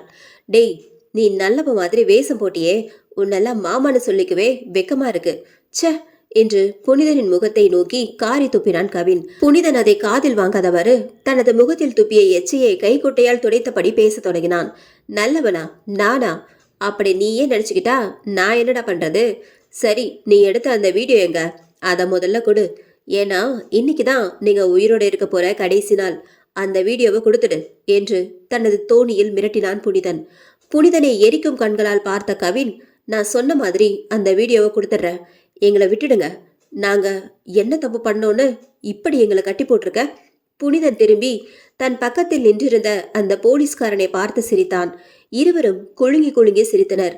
அவர்கள் சிரிப்பதை பார்த்த கவின் உட்பட எல்லோரும் எரிச்சலானார்கள். என்ன கவின், இன்னுமா உனக்கு புரியல? ஸ்கூலுக்கு வந்தோமா படிச்சோமான்னு இல்லாம எதுக்கு தேவையில்லாத வேலையெல்லாம் பாக்குறீங்க என்று புனிதன் கேட்க, புனிதன் எதை பற்றி கேட்கிறான் என்று அவர்களுக்கு புரியவில்லை. கவினுக்கும் ராஜ்க்கும் சில உண்மைகள் தெரிந்திருந்தாலும் அவன் முன்னாடி எதுவும் தெரியாதது போல் முகத்தை வைத்திருந்தார்கள். அந்த பொண்ணுங்க எப்படி செத்தாங்க, யாரு கொலை பண்ணா, இதெல்லாம் தெரிஞ்சு நீங்க என்ன பண்ண போறீங்க? அதை வேற நான் கண்டுபிடிச்சு கொடுக்கணுமா? ஏதோ பேய் வந்துச்சான், எல்லோரையும் பயமுறுத்துச்சான், இதெல்லாம் நம்புற கதையா? புனிதன் நக்கலாக கூறினான். நீ சொல்றதெல்லாம் பார்த்தா எனக்கு உண்மையில தான் சந்தேகமா இருக்கு. அப்படின்னா அந்த 5 பொண்ணுங்களையும் நீதான் ஏதாவது பண்ணிருக்கணும். ஓ, அப்படின்னா அந்த கொலையை பண்ணது நான் தானு உனக்கு இன்னுமா புரியல என்று கூறி சிரித்தான் புனிதன். இதை கேட்ட எல்லோரும் அப்படியே அதிர்ந்தனர். அப்போ நீதான் அந்த கொலையை பண்ணியா? அப்ப எதுக்கு எங்களுக்கு இந்த விஷயத்துல உதவி செய்யறேன்னு வந்த? நல்லவ மாதிரி நடிச்ச? கூல் கைஸ், நான் தான் அந்த பொண்ணுங்களை கொலை பண்ணேன். ஆனால் கொல்ல சொன்னது இன்னொரு ஆளு. நாங்க வெறும் அம்புதான் தம்பி. ஏவி விட்டது எங்களுடைய குரு என்று கூறியபடி பின்னால் திரும்பி பார்த்தான். இவர்களும் அது யாராக இருக்கும் என்று ஆர்வமாக எட்டி பார்த்தனர். புனிதனுக்கு பின்னால் அவர்களின் ஸ்கூல் தலைமை ஆசிரியர் பூபதி சாமியார் உடை அணிந்தபடி நின்றிருந்தார். எல்லோர் முகத்திலும் அதிர்ச்சி. கவினுக்கு அப்போதுதான் ஒரு உண்மை புரிய ஆரம்பித்தது. அப்படின்னா அன்னைக்கு அந்த சுடுகாட்டுல சாமியார வேஷம் போட்டு அந்த அப்பாவி பொண்ண கொலை பண்ணது பூபதி தானா என்று மனதிற்குள் கேட்டுக்கொண்டான். உணர்ச்சி வசப்பட்ட கவின், அட பாவிங்களா, அப்படின்னா அந்த 5 பொண்ணுங்களை கொலை பண்ணது நீங்க தானா? எதுக்குடா கொலை பண்ணீங்க? இப்ப எதுக்கு எங்களை இப்படி கட்டி போட்டு வச்சிருக்கீங்க என்று கேட்டபடி ராஜும் ஆவேசமானான். அதான் கேக்குறாங்கல்ல, நான் சொல்லட்டுமா இல்ல நீங்களே சொல்றீங்களா என்று புனிதன் பூபதியை பார்க்க, நீயே சொல்லு என்பது போல் சைகை காட்டினான் பூபதி. எனக்கு நிறைய பணம் சம்பாதிக்கணும்னு ஆசை. வீட்டில் கேட்டா அளவோட தான் காசு கொடுப்பாங்க. ரொம்ப காசு கொடுத்தா நான் கெட்டு போயிடுவேனா? என்ன பண்ணலான்னு யோசிச்சேன். அப்போதான் பூபதி சாரோட பழக வாய்ப்பு கிடைச்சது. அவர் ஒரு பெரிய பணக்காரன்னு எனக்கு தெரியும். நிறைய இல்லீகல் பிஸ்னஸும் செய்யறாரு. இல்லீகலா பிஸ்னஸ் செஞ்சாலும் மாட்டிக்காம இருக்க போலீஸ்க்கு லஞ்சமும் கொடுத்துட்டு வராரு. ஸோ எந்த பயமும் இல்லை. கஞ்சா சப்ளை பண்றது அதுல முக்கியமான ஒரு பிஸ்னஸ். இந்த பள்ளிக்கூடமும் அவரோடது தான். இதுலயும் நிறைய வருமானம். இது அவருக்கு பார்ட் டைம்னு கூட சொல்லலாம். ஏன்னா அவர் அடிக்கடி வெளியூருக்கு பிஸ்னஸ் வேலையா போயிடுவாரு. நானும் அவர் கூட சேர்ந்தேன். கஸ்டமர்கள் கிட்ட போய் பொருளை கொடுக்க சொல்லுவாரு. போவேன். நிறைய காசு கிடைச்சது. அதனால படிப்புல கவனம் செலுத்த முடியல. அப்ப என் ஃப்ரெண்டு ஒருத்தன், அவன் பேரும் புனிதன் தான். இப்போ நீங்க தேடி போய் ஏமாந்து வந்தீங்களே, அவன்தான். என்ன நோட்டை எடுத்துக்கிட்டே இருப்பான். நான் ஒரு நாள் பூபதி கூட வெளியே போறத பார்த்துட்டு போய் எங்க வீட்டுல சொல்லிட்டான். என் அப்பா என்ன கேவலமான கேள்வியெல்லாம் கேட்டாரு. நான் ஏதோ தப்பான வேலை செய்யறேன்னு சந்தேகப்பட்டு அம்மா அப்பா 2 பேரும் என்னை திட்டினாங்க. இனிமேல பூபதி கூட வெளியெல்லாம் போகக்கூடாதுன்னு சொல்லிட்டாங்க. போகலைன்னா எப்படி காசு கிடைக்கும்? புனிதன் மேல பயங்கர கோவம். அவனை ஏதாவது பண்ணணும்னு யோசிச்சேன். அப்போதான் அவன் மலர்விழிய லவ் பண்றது தெரிய வந்துச்சு. அவன் லவ் பண்ற அந்த மலர்விழிய ஏதாவது பண்ணலான்னு யோசிச்சுக்கிட்டு இருந்தேன். வெயிட் என்று பூபதி அவனை தடுக்க பேசுவதை நிறுத்தினான் புனிதன். இப்போ நான் சொல்றேன் என்று பூபதி பேச்சை தொடர்ந்தான். எனக்கு கொஞ்ச நாளாவே பிஸ்னஸ்ல ரொம்ப லாஸ் ஆயிடுச்சு. பண பிரச்சனை, என்ன பண்றதுன்னு தெரியல. நான் இந்த பில்லி சூனியத்தை எல்லாம் ரொம்ப நம்புறவன். நான் பணக்காரனா வாழ்ந்து பழக்கப்பட்டவன். மறுபடியும் என்னால அந்த பணம் இல்லாம வாழ முடியாது. ஒரு மந்திரவாதியை போய் பார்த்தேன். நான் பண கஷ்டம் எல்லாம் நீங்கி மறுபடியும் பழைய மாதிரி கோடீஸ்வரனா வாழணும்னு கேட்டேன். அப்போதான் அந்த மந்திரவாதி என்கிட்ட ஒரு விஷயத்த செய்ய சொன்னான். இதெல்லாம் எனக்கு திரும்ப கிடைக்கணும்னா 5 கன்னி பெண்ணுங்களோட ரத்தத்தை காட்டேரிக்கு காணிக்கையா கொடுக்கணும். அதுவும் ரோஹிணி நட்சத்திரத்துல பிறந்த பொண்ணுங்களை மட்டும்தான் 2 பொண்ணுங்களை பலி கொடுக்கணும். அதுக்கு பிறகு அடுத்து 3 பொண்ணுங்களை பலி கொடுக்க 7 வருஷம் காத்திருக்கணும்னு அந்த சாமியார் சொன்னாரு. 7 வருஷத்துக்கு அப்புறம் எப்படி தேடி கண்டுபிடிக்கிறதுன்னு கேட்டேன். 7 வருஷத்துக்கு அப்புறம் நீயே தேடாம உனக்கு பலியாடா சில பொண்ணுங்க வந்து மாட்டுவாங்க. அவங்க 3 பேரையும் பலி கொடுத்துருன்னு சொன்னாரு. முதல்ல 2 பேரை பலி கொடுக்கணும். விசாரிச்சதுல அப்போதான் எனக்கு மலர்விழி கவிதாவும் இவங்க 2 பேருமே ரோகிணி நட்சத்திரத்துல பிறந்தவங்கன்னு எனக்கு தெரிய வந்துச்சு. இந்த விஷயத்த பத்தி இதோ இவங்கிட்ட சொன்னேன் என்று புனிதனை கை காட்டினான் பூபதி. இப்போது புனிதன் தொடர்ந்தான். அதுக்கப்புறம் அவங்களோட தோழிங்க மூலமாகவே மலர்விழியையும் கவிதாவையும் நைட்டு கிளாஸ் இருக்குன்னு சொல்லி இங்க வர வச்சேன் என்று சற்று முன் அந்த 3 பெண்களும் கூறிய விஷயத்தை இவனும் கூறினான். அப்படின்னா அந்த 3 பொண்ணுங்களும் உயிரோட தான் இருக்காங்களா என்று தெரியாதது போல் கேட்டான் கவின். ஆமா, உயிரோட தான் இருக்காங்க. எங்களுக்கு தேவை அந்த 2 பொண்ணுங்க மட்டும்தான். அப்புறம் இவங்களும் எதுக்கு? அதான் அவங்க 3 பேரையும் கொஞ்ச நாள் தலைமறைவாக இருக்க சொல்லி வெளியூர் அனுப்பி வச்சோம். அப்போ அந்த 2 பொண்ணுங்களை என்னடா பண்ணீங்க என்று கோபத்தில் கத்தினான் கவின். கூல் கவின், அதை நான் சொல்ல வரேன். இப்படி அவசரப்பட்டா எப்படி என்றான் புனிதன். கவின் தன்னுடைய கை கட்டை அவிழ்க்க முயற்சி செய்தான், முடியவில்லை. அந்த 2 பொண்ணுங்களை கூட்டிட்டு வந்து ஒண்ணுமே பண்ணல. எங்களை பார்த்ததும் பயந்து போய் நீங்க இங்க என்ன பண்றீங்க, கிளாஸ் இருக்கா, எங்களுக்கும் இன்னைக்கு கிளாஸ் இருக்குன்னு சொல்லி அப்பாவி மாதிரி நின்னாங்க. இதான் சாக்குன்னு சொல்லி ஒரு கட்டையை எடுத்து மண்டையில அடிச்ச, மயங்கி விழுந்தாங்க. அப்புறம் பூபதி வந்தாரு. சில மந்திரங்களை ஓதி கவிதாவை முதல்ல ஓங்கி வயிற்றுல 3 தடவை குத்தினாரு. கத்திக்கிட்டே விழுந்தா. மலர்விழிய குத்த போகும்போது அவ கண் முழிச்சிட்டா. என்கிட்ட இருந்து தப்பிக்க அது தெரியுதே அந்த பாத்ரூமை நோக்கி வேகமா ஓடுனா. அதுக்குள்ள போய் கதவை சாத்திக்கிட்டா. நாங்க விடவே இல்லை. அவளை அங்கேயே பிடிச்சி வயிற்றுலயே 3 குத்து. அவ்வளோதான் மர்கையா என்று கூறி சிரித்தான். இதோ நிக்கிறார் பாரு, இவர்தான் அன்னைக்கு இங்க இருந்த செக்யூரிட்டி. இந்த பொண்ணுங்களோட அப்பா அன்னைக்கு நைட்டு இவர்கிட்ட தான் வந்து விசாரிச்சிருக்காரு. அதனால்தான் இவரையும் நாங்க தலைமறைவாக இருக்க சொன்னோம். கவின் அந்த போலீஸ்காரனை திருப்பி பார்த்தான். புனிதன் உடனே, நீ என்ன யோசிச்சிருக்கேன்னு புரியுது கவின், அதை நானே சொல்றேன். சாகிறதுக்கு முன்னாடி இதெல்லாம் தெரிஞ்சிருச்சுன்னா நீங்களும் நிம்மதியா சாகலாம்ல. அவனின் பேச்சில் நக்கல் தெரிந்தது. அந்த பொண்ணுங்களை கொன்னுட்டு நாங்களே இதோ இவர்கிட்ட சொல்லி உதவி கேட்டோம். இவருக்கு பூபதி சார் நிறைய பண உதவி செஞ்சிருக்காரு. இதுலயும் உதவி செஞ்சா 5 லட்சம் தரேன்னு சொன்னதுனால அவரும் இதுக்கு ஒத்துக்கிட்டாரு. அதனால் காலையில விசாரிக்கிற மாதிரி விசாரிச்சுட்டு நியூஸ்ல 5 பொண்ணுங்க கொலை செய்யப்பட்டாங்க, கொலையாளிகளை போலீசார் வலை வீசி தேடுகின்றனர் அப்படின்னு போட்டாங்க. எல்லாம் நம்ம ஏற்பாடுதான். அப்படி போட்டாதான் யாருக்கும் சந்தேகம் வராது. இதோ 2 பொண்ணுங்க மட்டும் கொலை செய்யப்பட்டாங்கன்னு போட்டா அவங்க கூட போன 3 பொண்ணுகளையும் விசாரிக்க வாய்ப்பு இருக்கு. ஏதோ இவருனால காசு வாங்கிட்டாரு, எங்களுக்கு சாதகமா கேஸ திசை திருப்பிட்டாரு. இதே வேற ஆள்னா எங்களுக்கு தான் ப்ராப்ளம். அப்புறம் எல்லாம் கொஞ்சம் பழைய நிலைக்கு வந்துட்டேன்னா கேஸை வேற மாதிரி போட சொல்லிட்டோம். அதாவது அந்த 5 பொண்ணுங்களுக்குள்ள நடந்த சண்டையில ஏற்பட்ட விபத்து அப்படின்னு. அதோட இந்த கேஸும் க்ளோஸு. ஆனால் அந்த 3 பொண்ணுங்களையும் இங்க வர வச்சு போட்டு தள்ளிடணும். இவ்வளோ நாள் அவங்கள உயிரோட வச்சிருந்ததே பெருசு. திடீர்னு இங்க வந்து ஏதாவது உளறிட்டா எங்களுக்கு தான் பிரச்சனை என்று கூறி முடித்தான். சரி, இப்போ நீங்களே சொல்லுங்க என்று கூறி புனிதன் பூபதியிடம் கூற தொடர்ந்தான். அந்த மாடிய மூட சொல்லிட்டேன். கொஞ்ச நாள் யாரும் நைட்டு கிளாஸ்க்கெல்லாம் வரக்கூடாது ஸ்ட்ரிக்டா சொல்லிட்டேன். இப்படியே 7 வருஷம் ஆச்சு. என்னோட பிஸ்னஸ் எல்லாம் நல்லா பழைய மாதிரி வளர ஆரம்பிச்சுது. மறுபடியும் அந்த மந்திரவாதி என்னை கூப்பிட்டு இன்னும் 3 பேரை அந்த காட்டேரிக்கு பலி கொடுத்தா யாருக்குமே கிடைக்காத பணம் உனக்கு கிடைக்கும், நீ சாகுற வரைக்கும் பணக்காரனாவே வாழலான்னு சொன்னாரு. இன்னும் 3 பேரை எப்படி தேடுறதுன்னு யோசிச்சேன். அவரோட மந்திர சக்தியால 3 பொண்ணுங்களோட முகத்தை காட்டினாரு. அது இதோ இந்த பூஜா, தேவி, அப்புறம் நேத்து நீ சுடுகாட்டுல பாத்தியே அந்த பொண்ணு. அவ அப்பா என்கிட்ட தான் முன்னாடி டிரைவரா வேலை செஞ்சான். பொண்ணு படிப்பு செலவுக்கு அடிக்கடி பணம் வாங்குவான். அவளும் இதே ரோகிணி நட்சத்திரத்துல பிறந்தவதான். நேத்து நைட்டு டியூஷன் படிச்சுட்டு வரும்போதுதான் கடத்தி கொலை பண்ணோம். 3ஆவதா அவளோட ரத்தத்தை காட்டேரிக்கு காணிக்கையா கொடுத்தாச்சு. இப்ப இவங்க 2 பேரையும் கொண்டு அந்த ரத்தத்தை காட்டேரிக்கு படைச்சிட்டா நான் தான் இங்க பெரிய கோடீஸ்வரன் என்று சத்தமாக சிரித்தான் பூபதி. பூஜாவும் தேவியும் பயத்தில் நடுங்கினார்கள். கவின் தன்னுடைய கட்டை அவிழ்க்க முயற்சி செய்து தோற்றான். வேணா, அவங்கள ஒன்னும் செஞ்சிடாதீங்க, பாவத்துக்கு மேல பாவம் செய்யாதீங்க மாமா, அவங்கள விட்டுட சொல்லுங்க என்று கெஞ்சினான் கவின். அதை எப்படி விட முடியும் கவின்?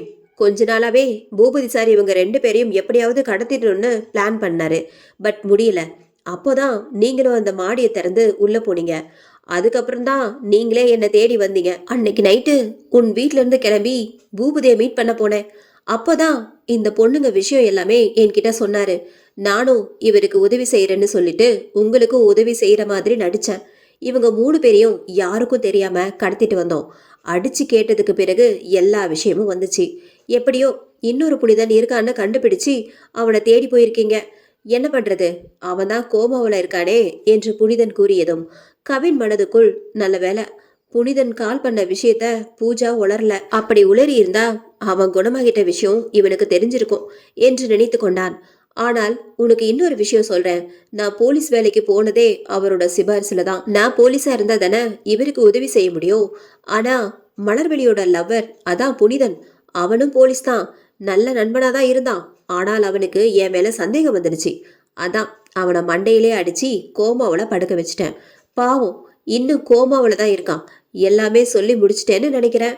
இந்த விஷயத்துல மூக்கு நுழைக்காம இருந்திருந்தால் உன்னையும் பொழைச்சு போன்னு விட்டுருப்பேன். பட் ஆடு தானா வந்து மாட்டிக்கிச்சு. இவ்வளவு நேரம் அமைதியாக இருந்த அந்த போலீஸ்காரன் கவினை பார்த்து, டேய் எங்கடா அந்த வீடியோ என்று கேட்க கவின் அமைதியாக இருந்தான். அவன் வேகமாக சென்று கவின் கன்னத்தில் பலார் என அறைந்தான். அவன் சட்டை பாக்கெட்டில் கையை விட்டு அதில் இருந்த கவினின் செல்போனை எடுத்து வீடியோ இருக்கிறதா என்று செக் செய்தான். புனிதன், வீடியோ இருக்கு என்று அவன் கூற புனிதன் உடனே பூபதியை பார்த்தான். எழுந்து சென்று தேவியின் கைக்கட்டை அவிழ்த்து வாயிலிருந்த துணியை எடுத்து தரதரவென்று இழுத்து சென்றான். தேவி கத்தினாள், கதறி அழுதாள். எல்லோரும் அவளை பார்த்து கத்தினார்கள். அவளை விட்டுருங்கடா, அவளை ஒன்னும் பண்ணாதீங்கடா என்று கத்தினான் கவின். ஈவு இரக்கம் இல்லாமல் அவள் கழுத்தை நெறித்தபடி ஏதோ மந்திரங்களை ஓதினான் பூபதி. அப்போது திடீரென்று காற்று பயங்கரமாக வீச ஆரம்பித்தது. கதவு தடர் தடர் என அடித்து மூடியது. எல்லோரும் ஒன்றும் புரியாமல் சுற்றியும் முற்றியும் பார்த்தனர். காற்று வேகமாக அடிக்க அனைவரும் தடுமாறினார்கள். ஆனாலும் பூபதி மந்திரத்தை நிறுத்தவில்லை. தொடர்ந்து உச்சரித்தான். புனிதன் கையில் கட்டையை பிடித்தபடி அவர்களை கண்காணித்துக் கொண்டிருந்தான். அவனுடன் இணைந்திருந்தனர் போலீஸ்காரனும் அந்த செக்யூரிட்டியும். அடித்த காற்றுக்கு அவர்கள் மூவரும் தடுமாறியபடி அங்கிருந்து நகர்ந்தனர். தேவி கதறுவதை நிறுத்தவில்லை. கவின் சீனியர், என்னை காப்பாத்துங்க என்று அவள் கெஞ்சுவது கவினால் தாங்கிக் கொள்ள முடியாமல் தனது கைக்கட்டை அவிழ்க்க போராடினான். அப்போது பூபதி கத்தியை எடுத்து தேவியின் வயிற்றில் குத்த தயாரானான். திடீரென யாரோ அவனது கையை இறுக்கமாக பிடித்திருப்பது தெரிந்தது. பூபதி சுற்றியும் முற்றியும் பார்த்தான். யாரு கையை பிடிச்சிருக்கிறது என்று தெரியாமல் கோபத்தில் கையை வேகமாக தேவியின் வயிற்றின் அருகே கொண்டு சென்றான். அப்போது எதிர்பாராத விதமாக யாரோ பூபதியை பிடித்திழுத்து தூர தூக்கி வீசினார்கள். அது எல்லோருக்கும் மிகவும் அதிர்ச்சியாக இருந்தது. டே யாராது, இங்க யார் இருக்காங்க, ஒழுங்கா வெளியே வந்துருங்க என்று கத்திக்கொண்டே புனிதன் தேட ஆரம்பித்தான். அவனை தொடர்ந்து அந்த மூவரும் அது யாரு என்று தேடினார்கள். அப்போது தூரத்தில் இருந்து யாரோ நடந்து வருவது தெரிந்தது. அது யார் என்று எல்லோரும் ஆர்வமாக பார்க்க அந்த உருவம் இவர்களை நோக்கி நடந்து வந்தது. தலைவிரி கோலமாக சட்டையெல்லாம் கிழிந்தபடி வயிற்றில் ரத்தம் ஒழுகியபடி காணப்பட்ட மலர்விழியின் ஆத்மாவும் கவிதாவின் ஆத்மாவும் அவர்களின் முன்னால் வந்து நின்றன. அனைவரும் பயத்தில் நடுங்கினார்கள். தேவி அங்கிருந்து தட்டு தடுமாறி ஓடி வந்து கவினின் பக்கத்தில் அமர்ந்து கொண்டாள். உடனே புனிதன் பயத்தில் நடுங்கியபடி, நீங்களா? நாங்களே தான். அநியாயமா எங்களை கொன்னுட்டு யாருக்கும் தெரியாம மறைச்சிட்டீங்களே. நாங்க அன்னைக்கு எப்படி கத்துனோம் கதர்னோம், பாவம் பாத்தீங்களா? இறக்கமே இல்லாம எங்களை கொன்னீங்களே பாவீங்களா என்று கூறியபடி பறந்து வந்து புனிதனின் கழுத்தை பிடித்து தூக்கினாள் மலர்விழி. பூபதியும் மற்றவர்களும் பயத்தில் அங்கிருந்து ஓட முயற்சித்தனர். ஆனால் கவிதா அவர்களை துரத்தி சென்று பிடித்தாள். தேவி, சீக்கிரம் என்னுடைய கைக்கட்டை கலட்டு என்று கூற தேவி எல்லோருடைய கைக்கட்டையும் அவிழ்த்தாள். அவர்கள் எல்லோரும் அங்கிருந்து ஓட முயற்சித்தனர். புனிதனும் அவனுடன் சேர்ந்து மற்றவர்களும் அந்த ஆத்மாக்களின் பிடியிலிருந்து தப்பிக்க முடியாமல் கதறினார்கள். அப்போது திடீரென துப்பாக்கி சத்தத்துடன் போலீசார்கள் அந்த மாடியை சுத்தி நின்றார்கள். அவர்களுடன் அந்த 3 பெண்களும் நின்றிருந்தார்கள். புனிதனும் மற்றவர்களும் அவர்களின் பிடியிலிருந்து கீழே விழுந்தார்கள். இப்போது அந்த 2 உருவங்களும் அங்கு இல்லை. கவின் அவர்களை தேடினான், காணவில்லை. அங்கு வந்த போலீஸ்காரர்கள் புனிதன், பூபதி மற்றும் அந்த 2 நபர்களையும் கைது செய்தார்கள். அதில் ஒரு உயர் அதிகாரி, ஒரு போலீஸ் அதிகாரியா இருந்துகிட்டு சட்டத்துக்கு புறம்பான காரியங்களை செய்யறவனுக்கு உடந்தையா இருந்திருக்கீங்க. பணத்துக்கு ஆசைப்பட்டு இப்படி ஒரு கேவலமான வேலை செய்யற உங்களால மற்ற நல்ல அதிகாரிகளுக்கும் கெட்ட பேரு. இதோ இந்த பொண்ணுங்க வந்து எங்க கிட்ட வாக்குமூலம் கொடுத்தாங்க. அதுக்கு முன்னாடி இன்னொருத்தருடைய வாக்குமூலமும் எங்களுக்கு கிடைச்சிருச்சு. இப்போ நான் உங்க 4 பேரையும் அரெஸ்ட் பண்றேன் என்று கூறி அந்த 4வரின் கைகளிலும் விலங்கை மாட்டினார். அவர்களிடம் இருந்து தப்பிக்க முடியாமல் தடுமாறியபடி நின்றனர் அந்த 4வரும். பிறகு அந்த உயர் அதிகாரி கவினின் பக்கம் திரும்பி, உங்க எல்லோருக்கும் எங்க டிபார்ட்மெண்ட் சார்பா நன்றியை தெரிவித்துக் கொள்கிறேன்.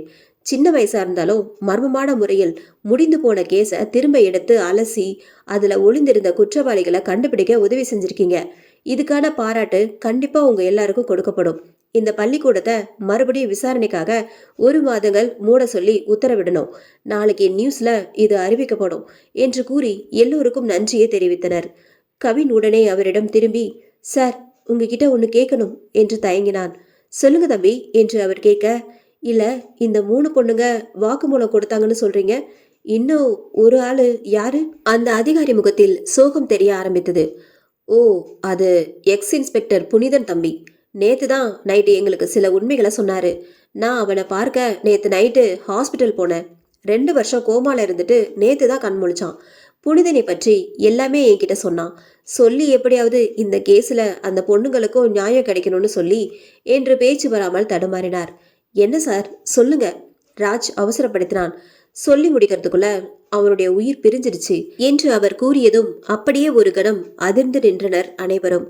அப்போ அவர் இறந்துட்டாரா? அதிர்ச்சியில் இருந்து மீளாமல் கேட்டான் கவின்.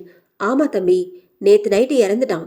இப்போ கொஞ்ச நேரத்துக்கு முன்னாடி தான் அடக்கம் எல்லாம் செஞ்சு முடிச்சோம். அவனுக்கு யாரும் இல்லை, அதனாலே வீட்டுக்கு பிரேதத்தை எடுத்துட்டு போகல. அப்படியே சுடுகாட்டுக்கு போயிட்டு எல்லாம் முடிச்சுட்டு வரும்போது தான் எங்களுக்கு ஒரு கால் வந்துச்சு. அதாவது ஒரு வீட்டில் 3 பொண்ணுங்களை அடைச்சி வச்சிருக்காங்க அப்படின்னு. கால் பண்ணது யாருன்னு தெரியல. போய் பார்த்தா அது இறந்து போன புனிதன் வீடு. இவங்க 3 பேரையும் யாரோ அங்க கட்டி போட்டு வச்சிருந்தாங்க. அப்போதான் இந்த பொண்ணுங்களும் வாக்குமூலம் கொடுத்தாங்க இந்த கேஸை பத்தி. யார் உங்களை அடைச்சி வச்சதுன்னு கேட்டோம். அவங்க சொன்னதை என்னால் நம்பவே முடியல. ஏன்னா புனிதன் தான் அவங்கள இங்கே அடைச்சி வச்சேன்னு சொல்கிறாங்க. அவன் நேற்று நைட்டே இறந்துட்டான். ஸோ எப்படி நம்ப முடியும்? அதனால இவங்களையும் கொஞ்சம் விசாரிக்க வேண்டியது இருக்கு. அவங்க பேரண்ட்ஸுக்கும் இன்ஃபார்ம் பண்ணியாச்சு. So no problem. அவர் கூறியதை நம்பவும் முடியவில்லை, நம்பாமல் இருக்கவும் முடியவில்லை அவர்களால். உடனே கவின் தன் சட்டையின் ஓரத்தில் ஒளித்து வைத்திருந்த ஒரு சிறிய கேமராவை எடுத்து அந்த அதிகாரியின் கையில் கொடுத்தான். சார், இவங்களை பார்க்க வர்றதுக்கு முன்னாடி நான் இந்த சின்ன கேமராவை என்னுடைய சட்டையில ஒளிச்சு எடுத்து வந்தேன். அவங்க பேசிய அத்தனை விஷயமும் இதுல இருக்கும். உங்களுக்கு இது ரொம்ப யூஸ்ஃபுல்லா இருக்கும் என்று கூறினான். கவினை அழைத்து இந்த கேமராவை கொடுத்ததே புனிதன் தான். ஆனால் இந்த விஷயத்தை அவன் அந்த அதிகாரியிடம் சொல்லாமல் மறைத்தான். மறுபடியும் அந்த அதிகாரி கவினுக்கு தன்னுடைய நன்றியை தெரிவித்தார். சரி, நீங்கள் எல்லோரும் கிளம்புங்க. நாங்க இந்த குற்றவாளிகளையும் இந்த 3 பொண்ணுங்களையும் கூட்டிக்கிட்டு கிளம்புறோம் என்று கூறி அங்கிருந்து கிளம்பினார். அப்பாடா, ஒரு வழியா எல்லாம் ஒரு முடிவுக்கு வந்துடுச்சு கவின். இந்த கேஸ்ல உண்மையான குற்றவாளிங்க நம்ம மூலமா கண்டுபிடிக்கப்பட்டாங்க. ராஜ் பெருமூச்சு விட்டான் பூஜாவை அணைத்தபடி. கவின் தேவியின் முகத்தை பார்த்தான். இன்னும் அந்த அதிர்ச்சியில் இருந்து மீளாமல் இருந்தவளின் கைகளை பிடித்து இழுத்தான். தேவி வேகமாக வந்து அவன் மேல் விழுந்தாள். அவன் அவளின் கண்களை துடைத்து தன் நெஞ்சோடு அணைத்து கொண்டான். தேவி அவனை நிமிர்ந்து பார்த்தாள். அந்த அரவணைப்பு அவளுக்கு ஒரு புதுவிதமான சந்தோஷத்தை கொடுத்தது. போதும் போதும், எல்லாம் இங்கிருந்து கிளம்பணும். நான் இங்க ஒருத்தி இருக்கேன்றதே மறந்துடுங்க என்று மது குரல் கொடுத்ததும் எல்லோரும் சுயநினைவுக்கு வந்தபடி அவளை பார்த்து சிரித்தனர். இப்ப நாம முதல் வேலையா ஒரு இடத்துக்கு போகணும், வாங்க என்றபடி அனைவரையும் கூட்டிக் கொண்டு கிளம்பினான் கவின். புனிதனின் வீட்டின் முன்னால் கவினின் கார் நின்றது.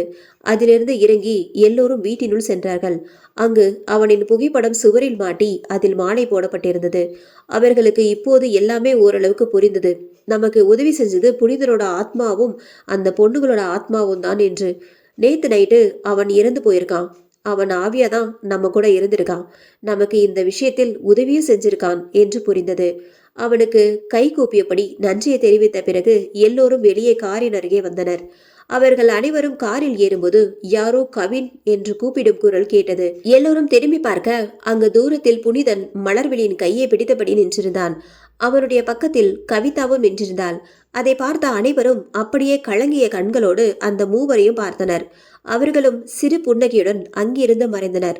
மறுநாள் காலை புனிதன் உட்பட 4 நபர்களும் பிடிபட்ட விஷயமும் அதற்கான காரணமும் செய்தியில் அறிவித்தார்கள். அந்த பள்ளிக்கூடம் 1 மாதங்களுக்கு விசாரணைக்காக மூடப்படும் என்பதையும் அதில் கூறியிருந்தார்கள். புனிதனின் மனைவி தன் கணவன் செய்த குற்றத்தினால் மிகவும் மனமடைந்து போனாள். தன் தாயாரின் தோளில் சாய்ந்து அழுதாள். இப்படி ஒரு தப்பான ஒருத்தனுக்கு கழுத்தை நீட்டிட்டோம் என்று நினைத்து வருத்தப்பட்டாள். அந்த 3 பெண்களும் விசாரணைக்கு பிறகு தகுந்த அறிவுரைகள் வழங்கப்பட்டு அவர்களது பெற்றோர்களிடம் ஒப்படைக்கப்பட்டார்கள். வெளியூரில் இருந்த புனிதனின் தாய் தந்தை இருவரும் தன் மகன் ஏதோ தப்பான தொழில் செய்வது தெரிய வந்து அவனிடம் அதை பற்றி கேட்டனர். ஆனால் அந்த விவாதம் சண்டையில் போய் முடிய இனிமேல இவன் கூட ஒரு நிமிடம் இருக்கக்கூடாதுன்னு முடிவு பண்ணி வெளியூர்ல போய் செட்டில் ஆயிட்டாங்க. ஆக ஒரு வழியாக இந்த கேஸ்ல ஒளிந்த இருந்த மர்மங்கள் எல்லாத்தையும் கண்டுபிடித்த நிம்மதியில் நம்ம ஹீரோயின்ஸ் எல்லோரும் ஒரு வாரம் ஜாலியாக ஊரை சுத்திட்டு வரலான்னு கிளம்பிட்டாங்க. அவங்களுடைய இந்த சுற்றுப்பயணம் சந்தோஷமாகவும் நிம்மதியாகவும் அமையணும்னு நாமும் கடவுள்கிட்ட வேண்டிக்குவோம். காற்று வேகமாக அடித்து அந்த 8வது மாடி திறந்து மூடியது. இந்த எபிசோடு உங்களுக்கு பிடிச்சிருந்தது அப்படின்னா நம்ம சேனலை மறக்காம சப்ஸ்கிரைப் பண்ணுங்க, லைக் பண்ணுங்க, ஷேர் பண்ணுங்க. நன்றி, வணக்கம்.